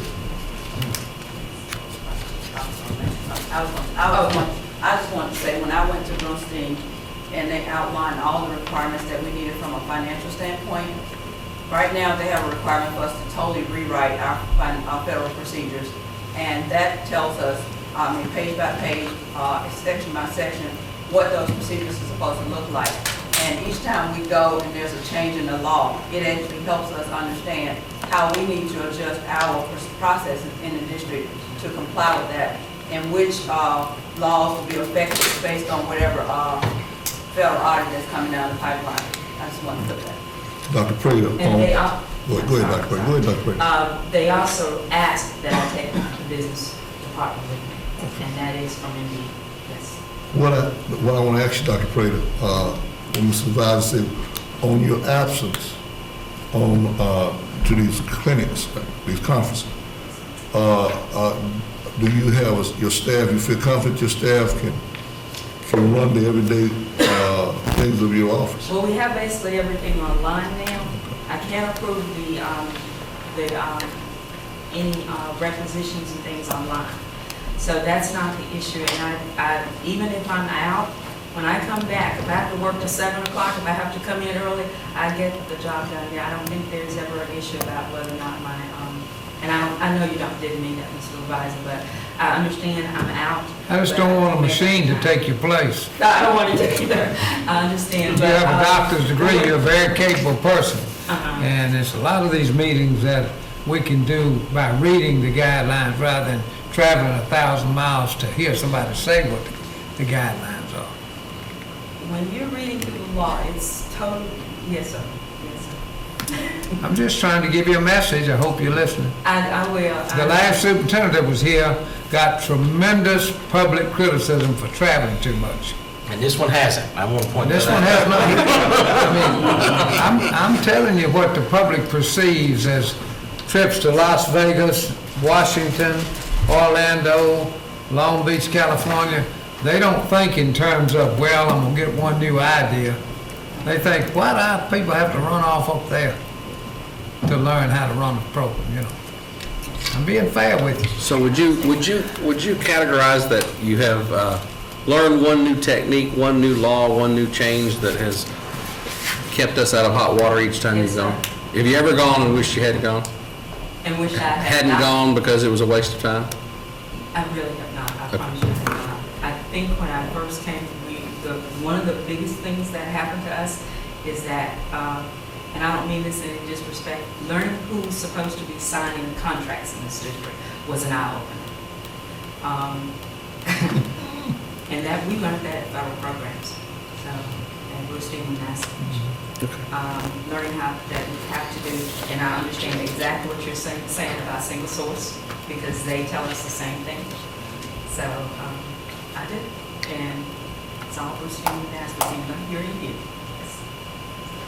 I have a lot of respect for you. Keep on doing a good job, but think about that travel. Sheds a poor light on all of us. Yes, sir. Any further questions? Do we have a motion on H 1 through 4? And remember, point this out, we've already approved the grant, if we get it, that would require It us has to go. to approve 3. Right, Otherwise, our grant proposal will be invalid. exactly. So is there a motion? I'd like to make a motion that we accept on H 1 through 4. Is there a second? I second the motion. We have a motion and a second to approve H1 through 4 out-of-state travel for federal programs. All those in favor signify by saying aye. Aye. Those opposed, same sign. I'm opposed. Motion carries. Next item for discussion is the Warren Central High School band trip to Chattanooga, Tennessee. No expense to the district, right? That's all I need to know. Well, is the district paying, the district is paying for the buses, correct? Per We're bus. asking the district to just send us on the buses. That's correct. So the, How many buses is it? It'll take about 7 buses. 7 We buses. have 170 this year. So the only expense of the district will be the buses. So it'll be the 1366 times 7. Yes, sir. 1,366 times Yes, 7. sir. Okay. That's all I have, sir. Thank you. Yes, sir. Thank you. $75, I'm sorry, Mr. Airedale, you're gonna have to come back up. $75 covers their hotel room. What else does it cover? Hotel room and activities that we have built into the weekend since it's a big trip. Okay, We're going to take them to some learning experiences like the Tennessee Aquarium, IMAX Theater there, and the Rock City and the other attractions around Chattanooga. and they're gonna be able to see, this is an exposing or being able to participate in an event that will expose them to some higher competition. Yes, sir. Okay, This is a regional competition, covers the whole eastern seaboard, basically the whole eastern United States. We're gonna go down there in school, drag them, right? We're going to do our best. Absolutely. every time. We appreciate your efforts and Okay. everything that you do. All right, any further questions on H5? So the expense to the district is roughly $99,562. Correct. Okay. Just to make that note, I know they have it down here, but we'll put it in black and white. This is why your taxes were raised. I'd like to make a motion. We Okay. accept H5. Is there a second? Second. We have a motion, proper second, to approve Warren Central's band travel to Chattanooga. All those in favor, please signify by saying aye. Aye. Those opposed, same sign. It has been approved. Next item for discussion is Renaissance Learning contract under I-1. Did we purchase this, and this would be my same question, Mr. President, on I-1, 2, and 3? Did we purchase this Did we purchase something like this last year? Yes, sir. Yes, sir. We purchase this every year. This is the, Renaissance Learning is the alternate assessment that is, wait a minute, this is Laura Prather, this is individual. Talk to us about which building Professional this is. development, isn't that professional It development? is, out of Title II Okay, I'm funds. sorry. Which school was this? Is this district-wide? It's for the district, it's for the Dr. district. Belcher? Yeah, I'd be great. That's it. All right, I think Mr. Sturgis put everything that I had on there. Hey, that might be a sign, I'm just saying. I think you put everything on there. Don't feel special. It's okay. Yeah, this is for training. It's something to the nature of what you've been preaching Thank you. all night about how you're going to improve the district. Everything on there is about improvement. To talk about the Renaissance Learning, Yes, sir. it is going to show us how to really read the reports. All those numbers on those reports mean nothing if you don't know what they mean. So the catch is we get them to do it for us. This time we have someone in there to learn how to do it, therefore we don't have to hire you again to do it. Then we have in-house people to do it, because right now everybody's just assuming how to read the numbers. The more we can cultivate the staff to learn how to do it, the better we will become. So that will help with the goal you have to move from D. That's part of the issue. We're trying to hire all these outside people to do different things, but we're not learning anything. You can't have anybody doing it for you all the time. You have to learn how to do it yourself. That's right. So that's part of it. How many people will participate in this, Mr. Belcher? How many people do we have coming to the They PD? didn't say it on The there. whole district? Yeah. Oh, okay, so for $3,000, it'll be It's for everybody on our own anybody, space. there's not a limit. No, not a limit. Okay. We can pack the room with everybody we can, they'll get in the room. Okay. Will you let Jim come? Yep. He wants to come to my Google stuff though. I got everybody. I like what you said, because we just been getting this over and over and over, and nobody understands we paying these guys $3,000 for nothing. We might as well just, what the kids say when you're in the bar, you just throw the money up and make it rain. You gonna make it rain? Yeah, we've been making it rain a long time. I don't think we have enough money to make it rain, make it hell and sleep. We got courts and time. We don't have too much cash.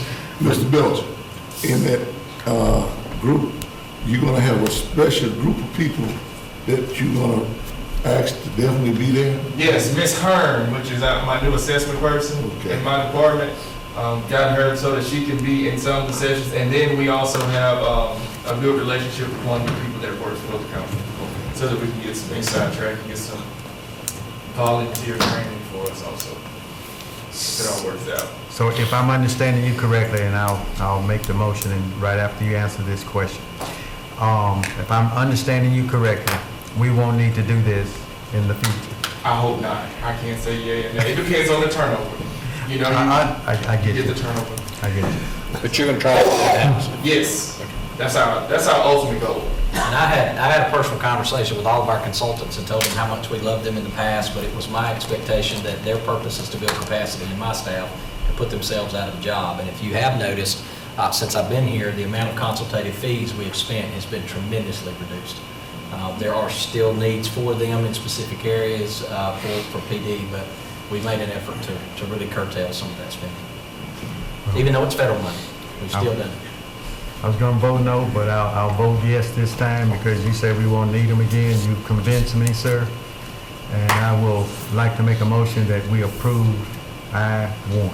Second. So motion, proper second, to approve I-1 Renaissance Learning, Professional Development. All those in favor, please signify by saying aye. Aye. Those opposed, same sign. Has been approved. I-2. I'll just stay over here. Oh, okay. You Tell me will. what's this? This is for NWEA, Let's see. a web-based MAP for primary grades. Okay. We had that this year, which was a good thing for us. What happens is there are programs that you have that they measure the foundations of reading, right? But they do not spit out good reports. They do not spit out reports to tell you that Mr. Sturgis does not understand the beginning sound and the ending sound of the words. It does not point out to say that Mr. Shealy has an issue with phonological awareness. It doesn't pinpoint it, but this program does. It goes back to what you said at the beginning. That's why I was over there tickle pink. Because all the stuff that is on my list helps us get out of the D range. Your early ed programs are very vital to your U.S. history test. That's correct. To your biology test, to your English 2 test, to all those secondary things that you want to do. We did not have a measure for our K-2 kids to say that they do not know that this kid is having a problem with ending sounds. So we were doing all this other stuff, and it wasn't really pinpointing what we needed to do. So that will give you the reports that you need. We have the responsibility to go in to say, this is how you do it. So is this an assessment tool? It is. Or is this taking data we've gotten from somewhere else No. and producing a result from the data we've gotten? No, it's an assessment tool, and it also, we're big on growth. So it gives you a report to say that every time you take it that you met growth. It will tell you if this kid met growth, if this kid met growth, if this school met growth, if this individual teacher is growing kids. Because at the end of the day, that's all we want to do, we want to move. We really want everyone to be proficient, but that's not a logical statement, honestly. If you're in 4th grade and you're reading on a 1.2, I can't expect you to be in 5th grade by the time you leave. That's not going to happen. So you're looking at approximately 1,300 licenses, I guess. So is that for certain schools, all the schools? That's for K2, all the K2. Okay, all the K2. Every K2 we got. Okay. And I'm trying to slip in our pre-K. Because pre-K is very, very, very vital to us. I agree, sir. Very. I'm glad we got more pre-K classes. So hopefully this is a one-time $22,000 bill. I hope not. Because you're going to need this every year. Yes. I'm not going to lie to you, Mr. Dirty. Talking my practical voice. Hey, you got him on the first one. And this is another one that'll be unlimited number of people that'll be able to be at this meeting? No. No, that is something we're gonna use. This is for the whole software. year. Yeah. Okay, for the whole year it's Yes, ma'am. software, Yeah. okay. It's limited by Okay, license. I understood, I'm Yes. sorry, I was looking at the wrong one, I So- apologize. So this time next year, you'll be able to tell us if we are here. Well, I don't have to worry about it, I just got elected. But if we are here, that this program worked or it didn't work for your second graders that's going to the third? K said K2. Yes, and I can prove it to you now, because we had it last year. Uh-huh. I worked closely with a teacher from Dana Road, Yes, sir. and taught her how to do some of the stuff. She had a growth rate at the end of the year of 62%. For the district had a growth rate of 33 to 40-something%. So she was 20-something% above what everybody else was doing. And it wasn't just me going in and doing it. I just told her how to read the reports and how to read the information that was coming from the reports. So this directly, they are supposed to, but this directly affects the student and the student progress. Yes, And you and the can- teacher. And you can show that to me. I can. Okay, with that, I was gonna vote no on this. I'd like to make a motion that we approve I-2. Second. We have a motion and a second to approve I-2. All those in favor, please signify by saying aye. Aye. Those opposed? I-2 has been approved. Next item for discussion, I think I pulled this one, was this might be, is this Dr. Prather? Who is this? For the federal programs at, this is, yeah. Oh, Vicksburg that may not be- So, I know that we're so concerned every time we spend one of your dollars, our federal dollars, and we do it the proper way. My question is, with this application for this equipment, it of course is legal to do, we've done it before, but are we held accountable if it's not used properly? In other words, right now, if I buy an iPad for you, and it's not used by someone that qualifies for federal programs, it's used in a different way, then we can get in trouble. Okay. So are we held responsible if this is not used in the way this is defined here, or how does that work? Catholic school, that's what you're asking, Yes. that was my question, sir. Professional development. It's just professional development? Yes, sir, it's just professional Oh, development. for Apple. Is providing Okay. professional development to them. Okay. Now, we are the fiscal agent for them, so we will have to pay the bill. And what happens is the contract has to come to this board, because this board is responsible for the bill. But it's their federal funds that pays the bill. Is that right? No. Isn't that what I read? It's just federal funds. It's federal funds. What happens is, we are the fiscal agent. All of the money comes to Vicksburg and Marvin School District. If any public school decides to participate, and they're tax exempt, and I can go to the state, I'm trying to think of this office, I'll think this office in there, and find that they're tax exempt, they can participate in federal funds. Okay? So once they can participate, we have to give them an allocation. They don't actually get the money, they get the services. They tell us what they want, they send us what they want, they send us a requisition. We have to order everything, we have to process everything, we have to pay everything. Because we're the fiscal agent for them. They do not receive any federal money. So in the past, when we have, because I think we bought computers before, correct? Some equipment. For them, yes. So in that instance, would we be responsible if that equipment was not used properly? Yes, sir. We would be responsible. Yes, sir. How do we valid, so as part of your job, do you go verify it? Yes, sir. Okay. So you do an audit on them Yes, for us? I do. Okay. I do. Go girl, that's what I'm And talking it about. has been corrected before, but we work very well together. Okay. Very, very well together. I'm just trying to make sure we dotting all the i's and crossing all the t's and, But we're the fiscal agent for them. And usually we cannot deny their services unless it's a valid reason. And as long as it's within the guidelines and it's allowable expense, it still has to follow our rules. Okay? okay. And so it's a contract, it has to be approved by the board. I don't have any other questions. Any other questions, any board members? Do we have a motion to approve? I make- I-4. I make a motion to approve I-4. Is there a second? Second. We have a motion and a proper second to approve I-4. All those in favor, please signify by saying aye. Aye. Those opposed, same sign. Seeing as none, it's been We approved. must have skipped 3. It wasn't pulled. Yeah, we skipped 3, don't worry about it. Yeah, 3's good to go. It Is wasn't there pulled. anything else on I? Yeah. Yeah. What is it? Raisa. I-5. Sarasa? Raisa. Sarasa, is that you? Oh, that was me too. Yeah, I thought it was. That one. Was this history and biology? Yeah. Okay, this is for all of our history and biology teachers. We have professional development on first. As you see on those blocks, if you look at those, that accountability model that Mr. Sheila gave you, we are struggling in history and we are struggling in science. Biology 1 is a big hit. Mr. Green can agree and attest to me about the U.S. history. So what we're going to do, and what I have been doing to tell you what our department has been doing, sit down all summer going through all the history standards and trying to get a plan together for the history people. This training right here is going to help give them some more strategies and ideas on how to teach the U.S. history, because in all honesty, what we're doing is just not working. And you go back for years and you look at what we've been scoring, the U.S. history test and the science test, it hasn't changed. That's right. So it's not, we can't blame it on rigor. It's just that we're not doing something right. And that's okay that we're not doing something right, but it's not okay not to do anything about it. So we're trying to do something about it to put So we something haven't in done it, place. I don't recall ever doing any professional development for biology or for social We science. could not find any item that we've done, that our district has done in the past. And listening to those teachers from secondary, they say that they feel left out. Because every time we do a training, it's either for math or it's English.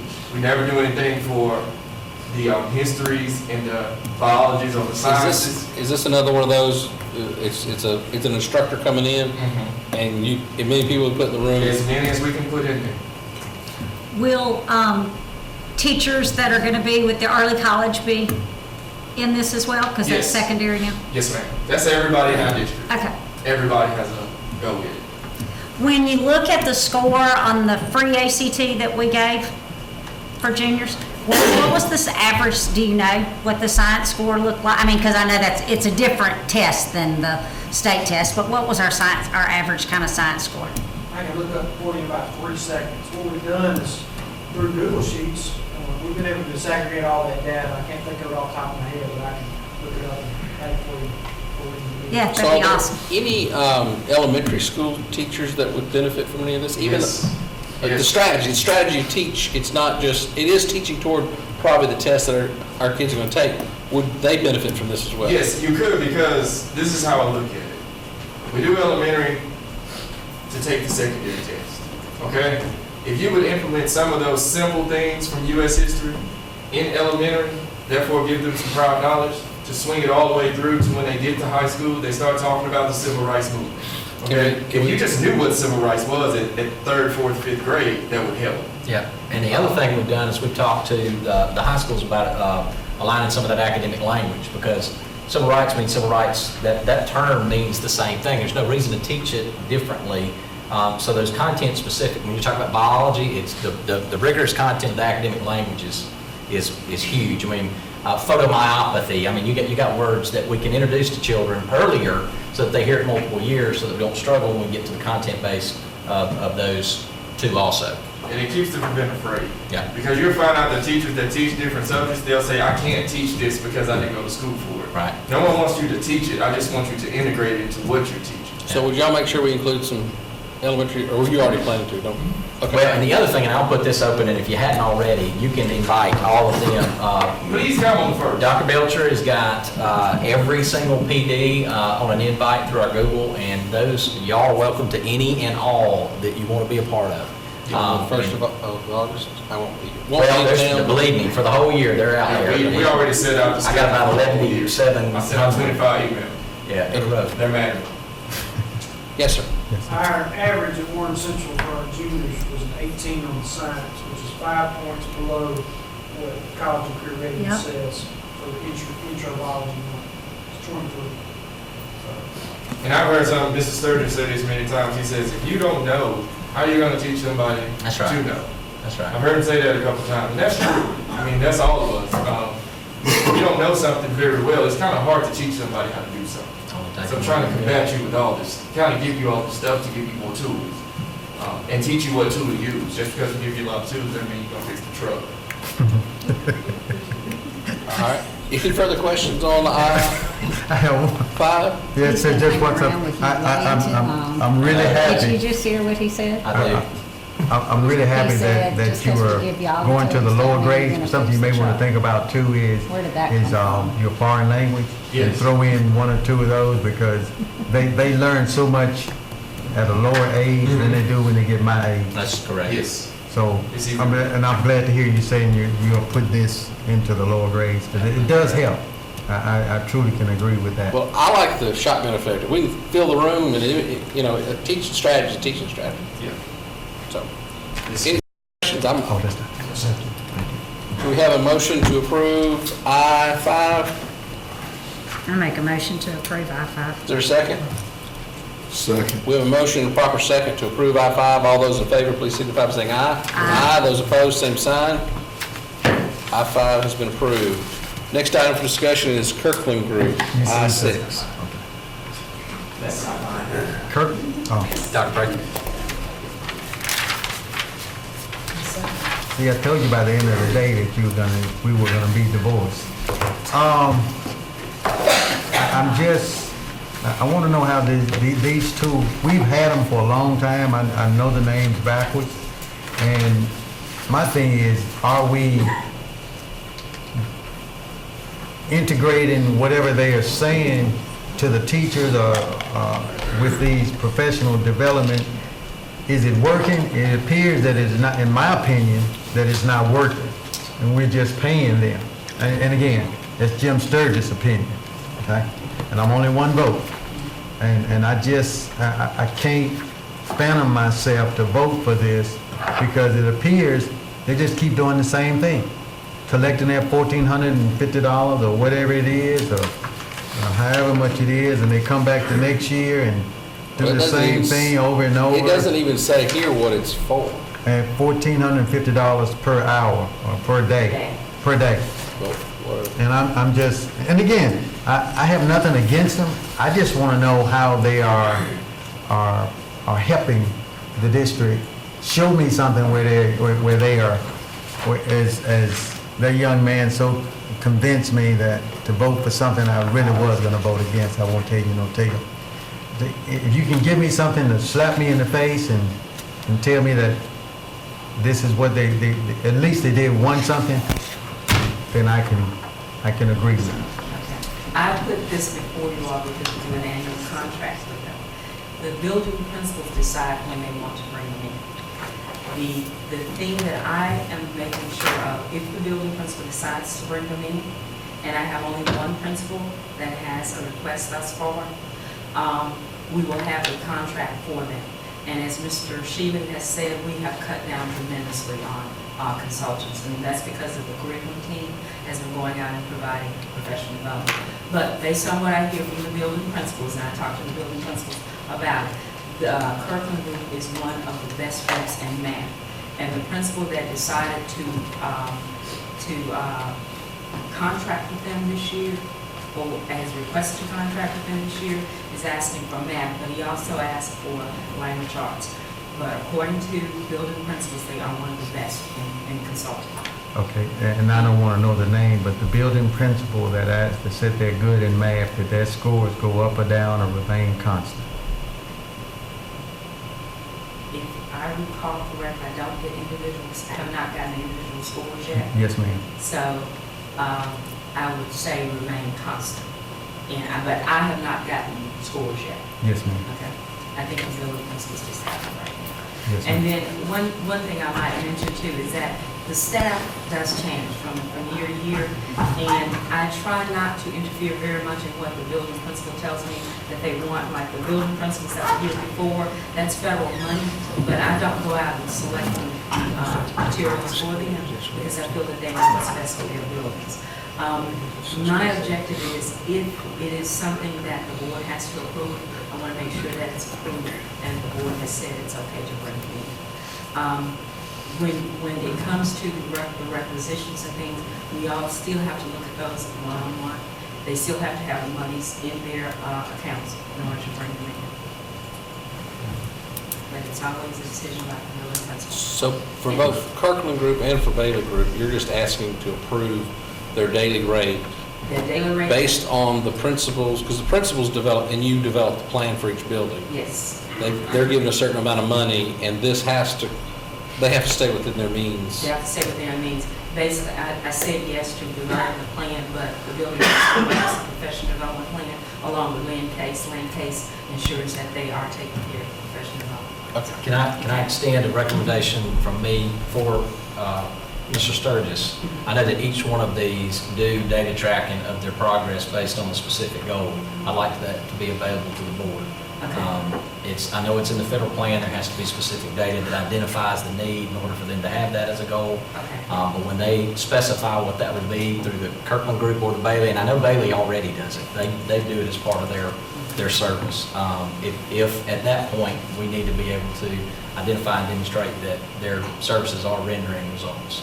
The reports that they get, Is that something we have from last year, working with these two groups that we can bring to the board?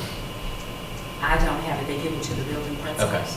But we can get it and give it to the board. Well, moving forward, it's my expectation as a superintendent that those should be provided to the board. Question. Mr. Superintendent, on that, the Kirkland and Bailey, is the need that we need? Oh, certainly. And as I look at this, it's similar to what we've asked Wade to do for technology. Instead of hiring somebody that is the expert in something that you keep on your staff until that one need comes up, the Bailey Group has and the Kirkland Group has a plethora of opportunities for them to be able to select. If I have a teacher that needs work in mathematics or language arts, or if I have one of my lead teachers that needs specific leadership training or whatever it may be, they've got those federal plans that will dictate the expenditure, and that we've not been unsatisfied with either one of those two groups. But it would be nice to be able to justify that in writing, because I know both groups will do that. Any further questions? Do we have a motion? Do y'all know if y'all want to entertain both of them at once or individually, or y'all still have questions about Bailey? I'd like to make a motion that we accept Kirkland and Bailey. Second. We have a motion to approve I-6 and I-7. In the proper second, all those in favor, please signify by saying aye. Aye. Those opposed, same sign. Nate Sturgis. Okay, we have, those two are approved. Next item for discussion would be J1. Mr. Sturgis, is that yours? Yes, sir. Okay. Thank you, Mr. President. Help me with, I guess I missed something. It doesn't tell me. It says a 2-day professional development, but professional development, report access and analysis, grade checklist test. I mean, can you kind of help me out on this? Which one is this, Mr. Chairman? J1, professional development contract, a $7,000 contract. No, the J1 is door and hardware. Oh, I don't know. Oh, I got them backwards. I'm sorry. That's 8, isn't it? Okay, I'm sorry. I stand to be corrected. Just one thing on this one. The doors, how many doors, I noticed, how many doors will we have to either replace or repair or whatever they're gonna do to the doors at Warren Central, and how many doors and we have to replace, repair, or whatever at Vicksburg? Bill? Oh, no. Oh, okay, here we go. I don't have the count, but it's every door in the auditorium, every door in the gym, all of the storefronts at the entrances of A building, B building. There's no panic hardware on any of these doors, so it works. Like 22. Yeah. So you give me a bill for $554,000, but you don't know how many doors it is? No, I didn't know. I just left it out. He's looking at it right now. How many of those doors were damaged by vandalism, and how many of them have just worn out over the 50 years? Most of the work is related to providing panic exit hardware to meet life safety code. So during its current condition, you can't add the hardware to it. So you replace the door and the hardware at the same time. So this came to light from our audit, That's correct. our state audit. They said we're out of compliance, our accreditation audit. That's correct. What type of doors are you replacing? Some are What type hollow- are the doors? Hollow metal, solid wood, and aluminum storefront. You say dogwood? Hardwood. Hardwood, okay, I'm sorry, I'm hard to hear, So I'm sorry. if they have glass in them now, they're replaced with one with glass so you can see through it. Yes, Exterior storefront doors, that's what you're referring yes. to. But most of the, like a gym door, like a wooden gym door, you can't mount panic hardware on it? No, sir. They'll have to be replaced. And we're hopeful that the frames will not have to be reworked. We have included in that $554,000 is a $50,000 contingency allowance to do any work or repair on frames. that is- So what is the new door gonna have with, I'm trying, Panic hardware, like, that's just a lever handle. yeah, but you can't modify that existing wooden door versus replace it?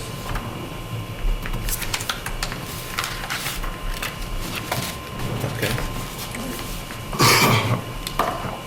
Okay, Bill, you gonna know how many doors we're gonna have? I would like to know how many doors are being replaced. Like a Greek stool, I can tell you. Okay, okay. Just, Give me a few minutes.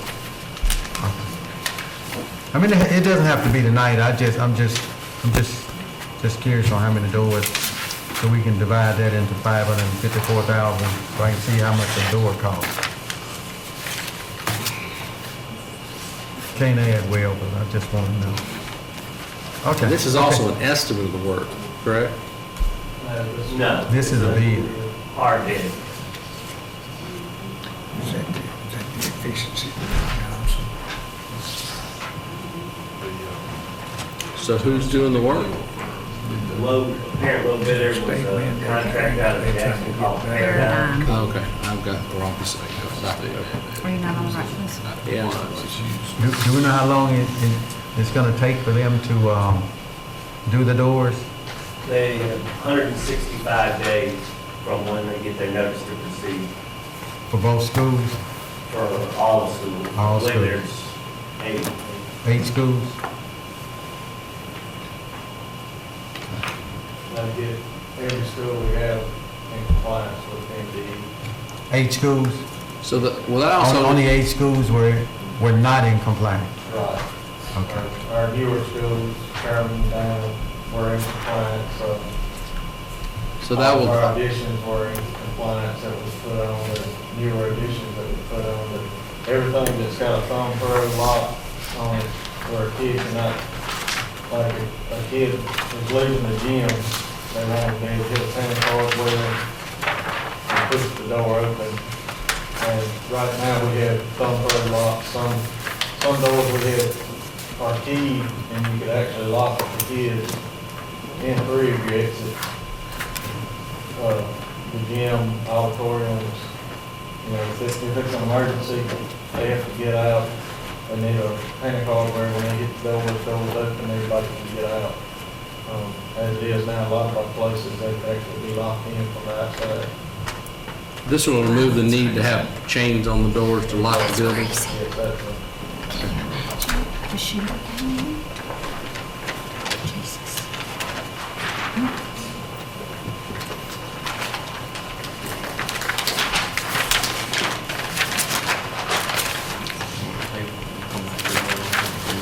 So do you want to table this until we get a number on the doors, Jim? Ma'am? Do you want to table it till we get a number on the doors? No, no, no, no, no, ma'am, no, ma'am, Okay, no, ma'am. that was what we were waiting All for, right. sorry. Do we have a motion then? Any other questions? We'll love to hear the number here in just a minute, but if y'all want to make a motion on J1? Yeah, that's no big deal about the doors, I was just curious. I make a motion that we accept the low bid on the door replacements. Is there a second? We have a motion, a proper second, to approve the low bid of Paradigm Contractors for replacement of doors at a price of $554,550. We have a proper second, motion and proper second. All those in favor, please signify by saying aye. Aye. Those opposed, same sign. Seeing is done, motion is, items are approved. J2, uniforms, dust mops, floor mat rental. Yes, sir. The dust mops and who will be wearing this, or what is it for? Actually pull the dust mops out, because that is, now part of our custodial contract. That's what I thought. Okay. But the, uniforms and the mats, those are for our, maintenance and transportation workers. Okay. Point well taken. I'd like to make a motion deleting dust mops from this J2 to just say uniforms and floor mat rental. And We're approving which one, which, Low bid. was it the low bid? Which was? Right. UniFirst. UniFirst is the low bid. UniFirst, okay. So removing dust mops yes, sir. and the And it'll be uniform and floor mat rental. rental. And that's included in the, Yes, sir. in here. Okay, it doesn't include the dust mat. No, we took that out during Okay. the bid process. Yes, ma'am. Thank you. Okay. So with that, my motion is to delete dust mops and approve the bid for uniforms and floor mat rentals. All right, is there a second? I second the motion.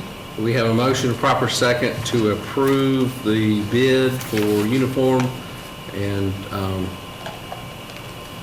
mat rental, and with the UniFirst lowest bid being the bidder being selected. All those in favor, please signify by saying aye. Aye. Those opposed, same sign.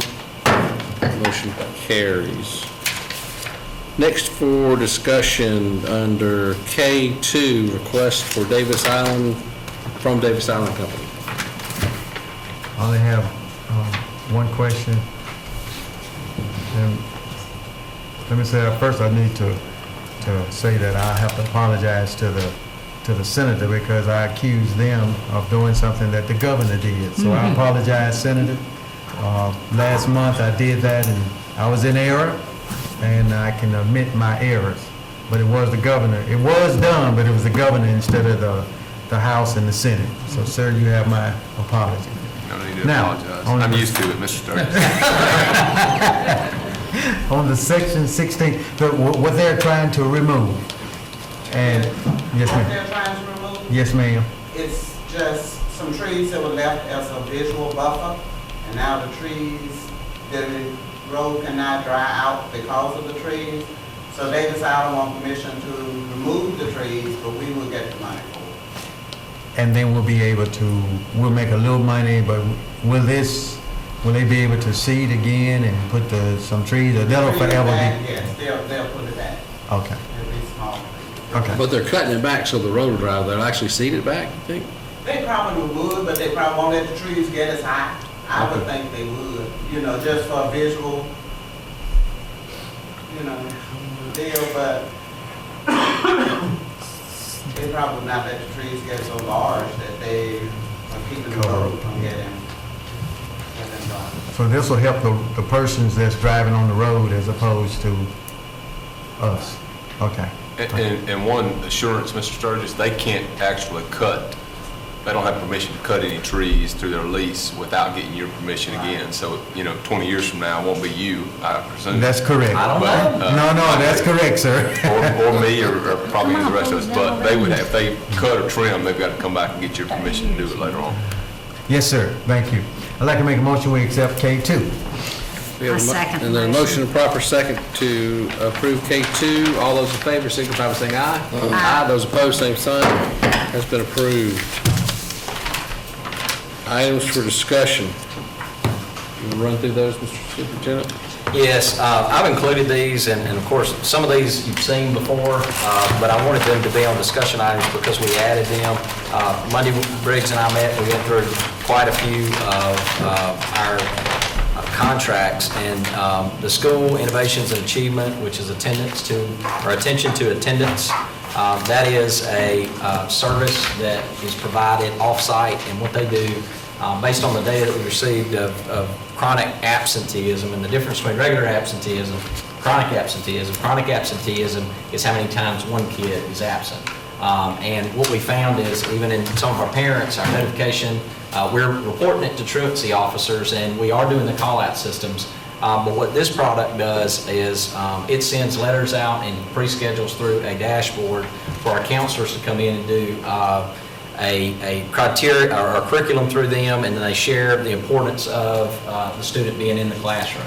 The other thing that we're looking at is, when you're talking about elementary schools, most of those are parent choices. That's not a child choosing not to be at school. That's a parent choice. So engaging them at that level, it's a truancy elimination plan basically, and what it does is it increases not only the attendance of that individual, but it puts them in the classroom where they can learn, which in turn will help us do what you want, Mr. Joe, and that's get this D taken care of. But this is an effort because we do have a problem with this, especially during hunting season. It gives us the opportunity to track that more carefully, and it does send out, one of the things I do want to point out within this particular thing, they've given us quite a reduced rate. I talked to the owner and he agreed to do that for us in Mississippi. In addition to that, we have an unlimited amount with the fees instead of a per envelope or a per letter charge. There's unlimited amounts of those that go out. It's addressed as if it's coming from whatever particular school it is from our school district. Instead of hiring multiple individuals that may be able to do this for the entire district, this one product would cover that. That's, okay, 2? Is that all of them? Or- That's number 1. That's number 1. All right, That's number the 37,000 a year, is that what I'm looking at? two. And that's just for discussion, you're not bringing to approve, you're still. No, working this one is to approve. This was this was on the agenda last month. Okay. This is item L1. That's for, yes, sir. Well, the first one, attention to attendance, we talked about it, and I don't know if, I think the concern that the superintendent I had was, did you want to go forward? Before I spent, because it's a pretty decent contract, what you see in there is not everything for that agreement. So before I spend your time and money on it, reviewing that contract, going through it, is that something you guys want to do? Right. We were at that point, because I know there was some discussion last month What's about the total this. cost of it? 37.3. That's for this, And but what what we- he's saying is Briggs cost. Yeah, I realize that, but what I'm trying to get to is if it's worth doing, if we recover how many kids, if our ADA goes up by 4 kids, you've paid. 55,000 something per child. Yeah. 5,500, 5,500. If you can get our ADA, if we can get a little bit, for district-wide, if it can go up by that number, we pay for it, right? Well, and I agree with that, and on the money side, it's always a benefit to consider that, but my main concern is that we have children that are out and they're not learning, and they can't, doesn't matter what kind of PD we have, doesn't matter what quality teachers we have, they're not physically there. So you're saying we're getting a twofer? Yes, sir. If we get enough kids to bring up our ADA, it's gonna pay for itself, and our test scores should go up because you're in class. Because what we saw is even though we had a 94% attendance rate, which is pretty doggone good, we still had individuals that were out excessive amounts of time. This also helps us keep on touch of the kids that come to us and may go to, for example, at Orange Central Junior High School, one of the things that we were tracking was a particular kid that somehow made it around our system, and come to find out they were at the detention center. It fills in those holes and automatically mails, and it puts it on a dashboard so that we can track. So you're asking for action on L1? With his, I'm subject to him. The review of us on it. Coach has an item. Superintendent, each principal, will they receive that printout every month? Absolutely, and it sends them emails, it lets them know what their scheduled times are, and what you have the opportunity to do now is the parents can then come in and you have a discussion with them about, look, this is the effect on your child when they're not How here. soon is something going out? Because the problem I have, I got one for one of my children that was from the truancy person, and it was 3 months after it happened. Yes. And he was there. We didn't care because but it was the point if you're going to it's kind of like when something happens, it needs to be immediate or it's close to the time that it happens, not 4 months later. That's correct. 4 months later, you might not remember they went on a field trip and were just not correctly marked, but was my child, skipping class? Not to mention the fact that that's already been reported in MSIS to the state, and even though you may fix it in the computer, it doesn't go back and fix it for real because it's past the time frame. Right, yeah. On the other side of the Or coin, if they're I've late got to for say class. this because I said it last time, and the senator kind of hit on, he wasn't here, but he heard it, was that, of course, we have the truancy officer, and then we also have, when my son was out of school illegally, and I'll mention thank goodness he graduated, but I got a call that night that he was out of school, okay? On the So I'm robocall just, thing? Yeah. huh? On the robocall thing? Yes, ma'am, Yeah, on the we still do robocall. that. So, and my thing is, how does this help when they've already skipped school and he skipped school? You know, it is what it is. But I'm just, with the truancy officer that's supposed to be doing his or her job, we paying them, I don't know, I'm gonna just say 30,000, because I don't know. Now we're spending another $37,000. Then we got this, I don't know how much the robocalls cost. We spending that cost too. So we got cost after cost after cost. And we're throwing something out there and hoping that it'll bite on a worm is what I pitch with. So I'm just at a loss with Superintendent, and I like him because we can agree to disagree and still be friends, but I don't see how this can be. Yeah, I mean, I'm kind of piggybacking with Jim on it. If we're already doing the robocall and you already have the truancy, what is this giving us? The truancy doesn't, I'll Well, tell what you is my this example, giving my us that child, the robocall they gave me a letter, said my child had been out 7 times. I never I got the got that. robocall. Me too, I got I that. never got the robocall. I've got it. It schedules a conference, and what it does, it's a tracking software that's a dashboard within that, plus they handle all the clerical parts of the mail outs, and they get, and there's gradual things that occur. I don't know if there's anything that could preemptively keep kids in school prior to them missing, but what it will do is it gives us the opportunity to engage those kids at a level without adding the additional clerical staff responsibility of those But, mail outs. yeah, I mean, are you not engaged at the level already if you sent the parent 5 robocalls? I know one thing, Right? one piece, I agree. That's what I don't I understand. know one piece that's missing on the high school end is if they're above compulsory school age, the truancy officers don't know. Right. So if they get to that age, Well, we don't Once either. they hit 18, yeah, we do. Yeah. Yours was 18 in high school. No, senior No, year. he's talking about after, but above that's 16, not the age he's the talking truancy about. officers don't do anything. We turn that over to them, we say this kid's been out 10 days in a row, and if they're above 16. But that affects our ADA. And it affects our ADA. So it affects our money. Other than us going and making a house visit to that parent, there's a piece that's missing there, especially at the high school. I've been But willing to roll. but are you not a robocall out to every Yeah, kid we're- that's we're under sending a 16? robocall out, It's not working. Okay, so, and again, if I send you a letter, how is that gonna work? Why is that going to work better than the robocall? Yeah, I Because send you a you're letter and scheduling say, meetings. hey, your kid's not there. I'm calling you on the phone, you're not doing anything. I send you a letter, you know what that is? Another piece of junk I gotta throw away in my Right. mail. No, you're scheduling a meeting, right? Yes, it'll schedule a meeting with the parent. To make the parent come in. Okay, what about our counselors? How are they affected into this? How do they get, are they part of this equation? The counselors? How so? Meaning, when you say you know they have been missing 10 days, Right. who told you that?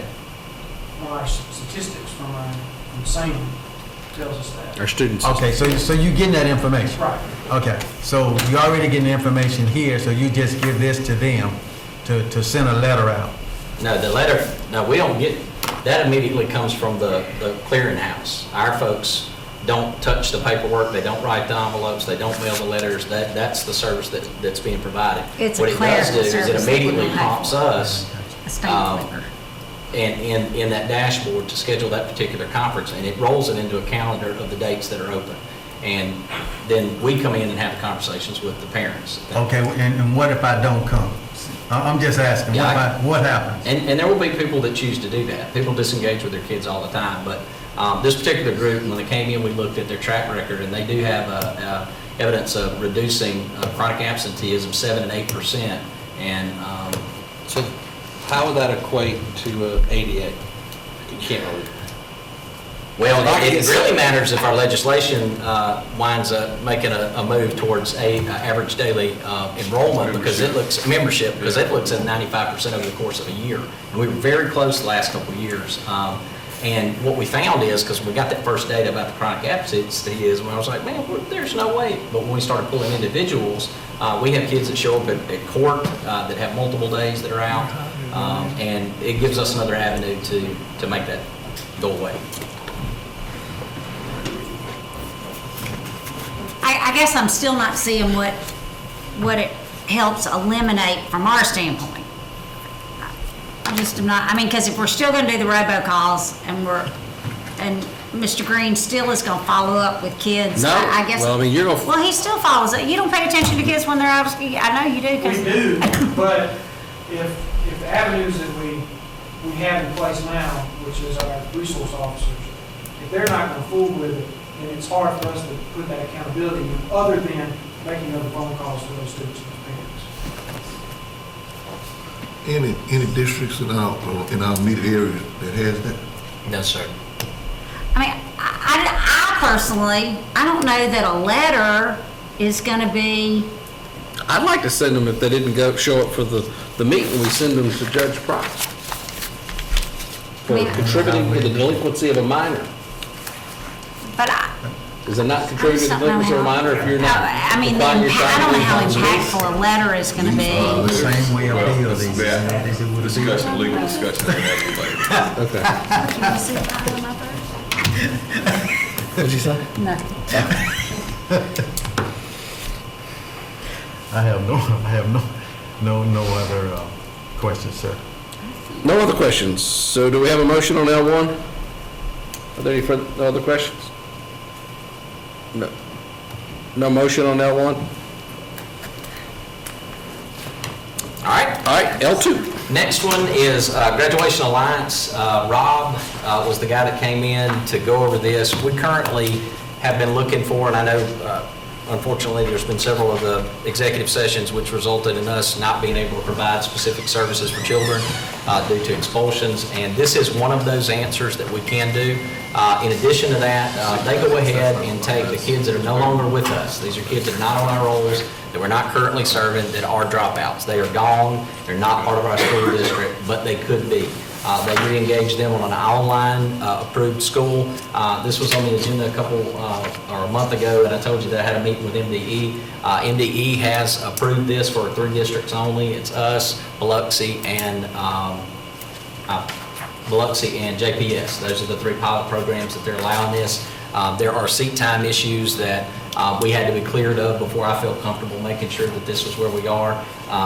The total cost of that is not billed until the prior year, and the scope of what the success within the program is what determines whether they are paid or not. So if you have students that start, don't move forward, and they drop out, we are not responsible for any cost for that child.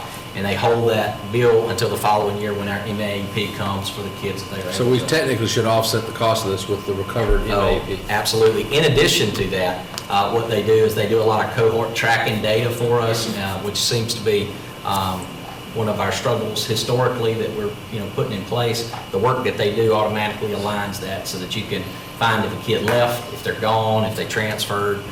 That's also one of the services they provide through this. Is this tied in with the same group that is now doing what the alternative school thing? No, ma'am. No, so this is in addition to what we've already contracted for alternative schools? That is correct.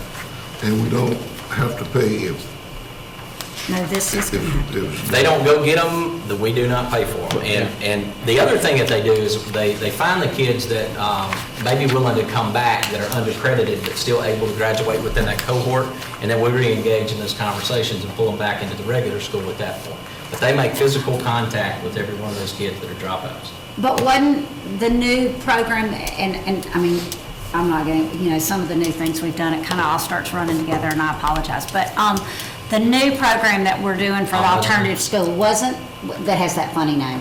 What's it called? Yeah, that's it. One of the things that that we contracted them to do was to go and. We did not use that portion. It was in their thing, though. That was something we could have picked up. That's Okay, correct. that's why I have it in my head. We'd already done it. Okay, I thought I'd already heard all this. Okay.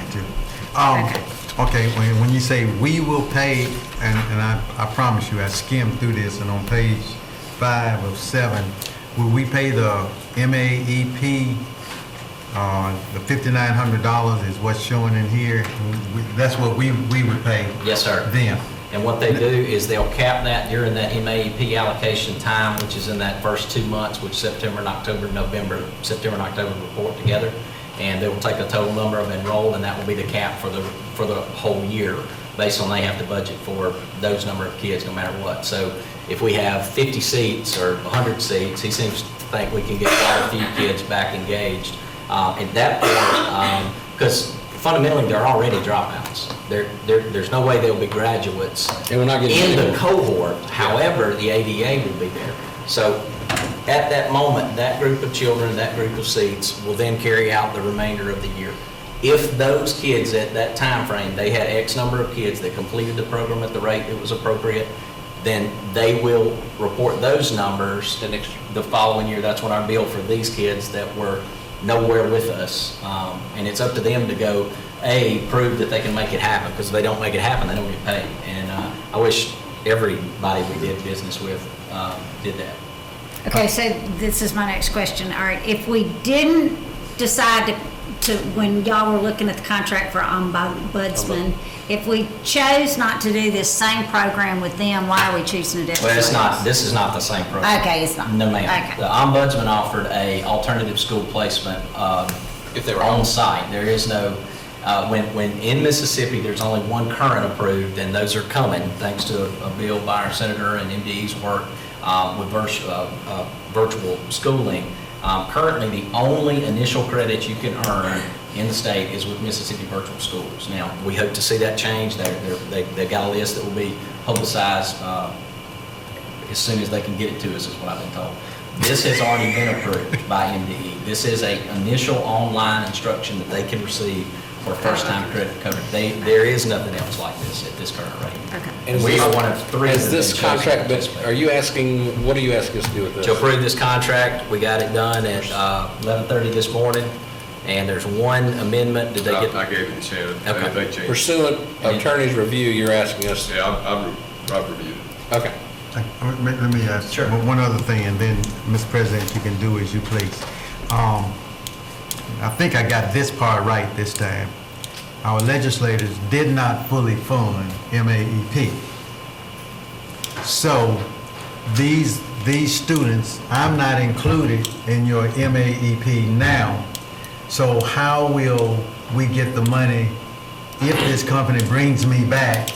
How is it included in, and you get paid for it? Sure. The way that MAEP works, you are a year lag paid. So all these kids that we had additional enrolled, we didn't get any money the day that they showed up. It's the following year we received the funds. So what they've agreed to do as a company is they came in and said, if there's 100 kids that we're able to pull into this, it affects your budget zero this year. We won't pay them a nickel, a dime, nothing. Okay. When the following year comes up, we get to count these kids that are successful, that did participate at the rate approved by MDE through ADA. Then we receive those funds in the following year, then we pay for them on the back end. What we currently have to do with every kid, like we had 1,000 children show up today, there is not another dime we're going to get an MAEP until the following year. Here's our enrollment. That's correct. Okay. So that Okay. there's always a year lag in that enrollment. Yes, sir. Thank you. Yes, sir. Based on the superintendent's recommendation, I move that we accept that. We have a motion to approve L2. There's a motion, proper second. All those in favor, please signify by saying aye. Aye. Those opposed, same sign. L2 has been approved. Delta Health Alliance. Are we not? You want me to discuss? Yes, I just want you to, Yeah, Delta Health Alliance, Dr. Winters and I have talked, that's a teen pregnancy prevention program and abstinence plus program through the Delta Health Alliance, which is working in the Delta counties to provide this. Dr. Winters and I met a couple weeks ago. Long story short is I'm waiting to hear back from their attorney.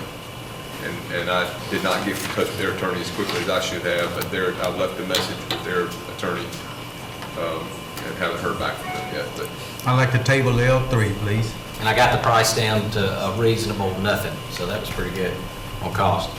Our attorney hadn't heard from their attorney, so I'd like to table L3, please. Second. All those in favor of tabling L3, signify by saying aye. Aye. Those opposed? It's tabled. High school football, I apologize. Go ahead. Yeah, number 4, go for High it. school football live stream. One of the things our AD, and he apologized for not being here because they had an AD meeting. He asked me, he said, where do I need to be? I said, go to the AD meeting. We can cover this. We are in an effort, we got tons of good feedback. Cedric and their team did a wonderful job being at games, and they put it on the cube, and we had folks all over the planet that got to watch their kids play ball. It was incredible. We had people out of state. Only problem is there's just 2 of them. This particular software and hardware, and Cedric has gone in to make sure that we do have the capacity to run it, and he's the one that went out and got the particular hardware. This will make it where we can, starting with our football programs, we can stream every single home football game immediately. This particular product's a little different due to the fact that there's a fundraising component within it. There's advertisements that we can choose to sell to local vendors, and then that comes back to a district athletic fund. And some of the districts, and I'm speaking for Preston, he said that some of the districts he's spoken to that use this have earned like $100,000 worth of benefit to the athletic program. I see it as a definite positive for multiple reasons. It engages people that can't necessarily be at the games. Sometimes you have a grandchild that's playing on the same night, and this gives you the opportunity to be able to watch those. So I would love to make the recommendation that we move forward. It's a 50-50 split. It's I've on the advertisement. Talked to Mr. Naylor, and he and I, there were 3 or 4 changes that needed to be made in the contract. I gave him those. He was going to talk to these people. So do they go out and solicit the ads, or are we going out and solicit? That's, well, I can answer that I think question. the plan is that we, Mr. Naylor or somebody would go out. Because we would control who has access to the feed. I'll give you the best example that I could come up with is, he actually offered an example for certain things you do in the games, and then he and I kind of hashed it out. Maybe to have, you could do things like, say, every touchdown sponsored by the cleaners, or every first down sponsored by the bank, and then so. Laney Taylor Law Firm. Right? That's right. And so every time that you get a first down, there's going to be $100 the bank's going to pay. Let's just say I told him set up a system where for a $10,000 sponsorship, you're going to be the first down sponsor, and every time it's called out, and then $5,000 will go to the district, $5,000 goes to the company. It's a 50-50 split. And some of the things, and this was based on some of the recommendations that were made to us. Obviously, Preston's done a great job of being innovative and coming up with new ways to do things. But I remember vividly having conversations with y'all prior to that we need to do something as a district-wide approach. And this allows us to be able to do some of those things that, in the past, only our boosters have kind of covered. So generally, there'd be no school funds tied up in this other than the athletic director's time. Well, we did have some hardware. No, it's $8,000 for the first year, and then after that, it's $3,250. That's correct. Based on the superintendent's recommendation, I move that we accept L4. Subject to attorney approval. I reviewed it, and given him the changes, but I've not seen their. We have a motion to accept L4 pursuant to attorney review and approval. Is there a second? Second. We have a motion, proper second, to approve L4. All those in favor signify by saying aye. Aye. Those opposed? Same sign? Do we have ayes? I said aye. Okay. Motion is approved. If it please the board, I would like to address these together, if that's Which okay. one? These are here for discussion And only. then handbooks. Yeah, these are your athletic handbooks. What I would like for you to do is spend ample time making sure that you look through them. If there's changes you need to see, if there's, what Preston has done is he's gone and met with both schools of all sports, and we said, if you got a girls' basketball team here and a girls' basketball team here, we want a consolidated approach to the requirements for those. He's done that for the Spirit, which is your cheer, your dance, and he met with all of them. And that is what you see before you. That's a lot of hard work from Preston's plus the sponsors' ends. And so we have in front of you to be viewed. And I'd like to, have those tabled or it's really for Informational. That's right. It's information only at this point. Okay. But Mr. 5 and Chairman, I 6. move that we table the handbooks until the next board meeting, give us time to review them. Is there a second? Motion and proper second to table the handbooks. All those in favor say aye. Aye. Those opposed? Request for special called board meeting? Ms. Burke, would you come up and kind of clarify how we got here? Yes, sir. Once we made the determination that we was not going to have the budget ready for the board's review and approval in time to give you guys enough time to look at all pages of it and really go through it and look at the items that will be budgeted for the upcoming year. We talked about maybe doing a special call board meeting. I know how the board feels about giving you guys stuff at the last minute, so I wanted to be able to, once we looked at the budget and it was off a little bit and realized there were some things that had not been put in the system, I didn't want to rush through and get you something and then you only have a day or two to review it. So I wanted to. So when are we by law supposed to approve the budget? At August 15th. Okay. So when are you proposing, when will you be ready for the special call board? I could be ready first next week. I won't be here next week. Okay. Whatever. Can we set a date? I mean, to give you enough time, I don't want you to. Some of the board members are gonna be at the National Convention in Next New week. Orleans Next week. Okay, Is that next month? so anytime, the first week of August? They'll be there till August 1, according to. Yeah, really, it needs to be either like the Thursday of that week would probably be the earliest, I think. August the 4th? We'll be back by then. I can't do it, but if it's just the budget, I don't need to be with August that. But the 5th, okay. if you're wanting to get things like handbooks and stuff approved from school, you may want to have more stuff on the agenda. than Yeah, there just- could, Okay, so could you, I can be here the 1st or the 2nd, and then I could. Yeah, I won't be back till the 3rd, 4th, actually. First day I'm back is the 4th. I'll be back the Or we can do it, 10th or 11th. It's pushing. Or- And it's not, it won't, I mean, I don't think it will push us as much because right now, our building principals and directors are already ordering. They have access to the system to order and get things they need. It's just a matter of us getting the budget and the resolution over to the county by the August. so you okay with us not being here for the 4th and do it the For the 4th? budget, yeah, it's fine, but I didn't know if you need to go over, because there's several contractual things that are still hanging. I really want them off the table if we're gonna move Yeah. forward, because So, some of these need kickoffs. can we do it on August the 8th? I cannot. 9th? 8th and 9th, I'm out of town. That's I'll be first day of back the afternoon of the 10th. Is that too late? What day of the week's the 10th? That's a Wednesday. Wednesday. We're gonna have an early meeting, and this is, I propose either an evening meeting or an early meeting, because I have to work. Yeah, I mean, I can't do Can you do- early because I know it's gonna go it's gonna be. Can we do a there's 5 no way it's gonna o'clock be finished meeting by on the 8 o'clock, 10th? So I can't do early. Can we do 5 o'clock meeting on the 10th? That's good. That's a Tentatively, That's a we'll- Wednesday, right? That's a what Wednesday. you're saying? Yes. Okay. We'll tentatively schedule for a 5 o'clock meeting on August the 10th for wrapping up other contracts and things for beginning of school and the budget. Okay. Well, wait, but handbooks and stuff are gonna have to be approved before then. I think handbook's already been approved. They've been approved. What about these handbooks that we're That's the looking at? athletic. That's just for us to review anyway, unless you Student suspend, handbooks have been- unless you suspend the, I mean, these don't have to be approved before kids start school? Is that the athletic? Well, I mean, Any sporting events taking place before the 3rd week of school? yes. Red carpet? That's the 19th. Well, but that's not, Okay. yeah, that one really, I mean, yes. So this needs to be approved at the meeting on the 10th? If- These if would need to That's be ample approved, time right. for y'all to, we would love to have them off. I know Preston wanted to do it immediately, and I said, this is an issue that has been an issue in the past, and I definitely want to provide ample opportunity for y'all to have input. Okay. And so whenever, if you're comfortable doing it then, I would love to get it done then. If not, since it's actually not a policy, No, but they're signing a handbook. yeah.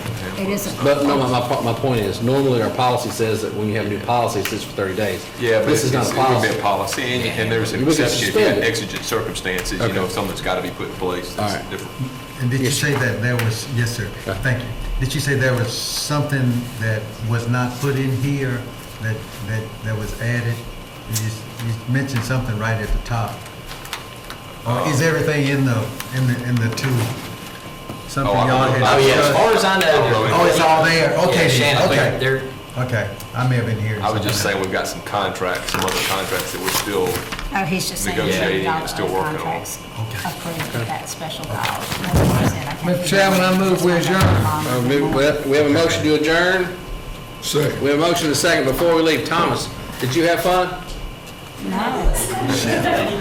We have a motion to second. All those in favor say aye. We are adjourned. We have no executive session. Damn, so-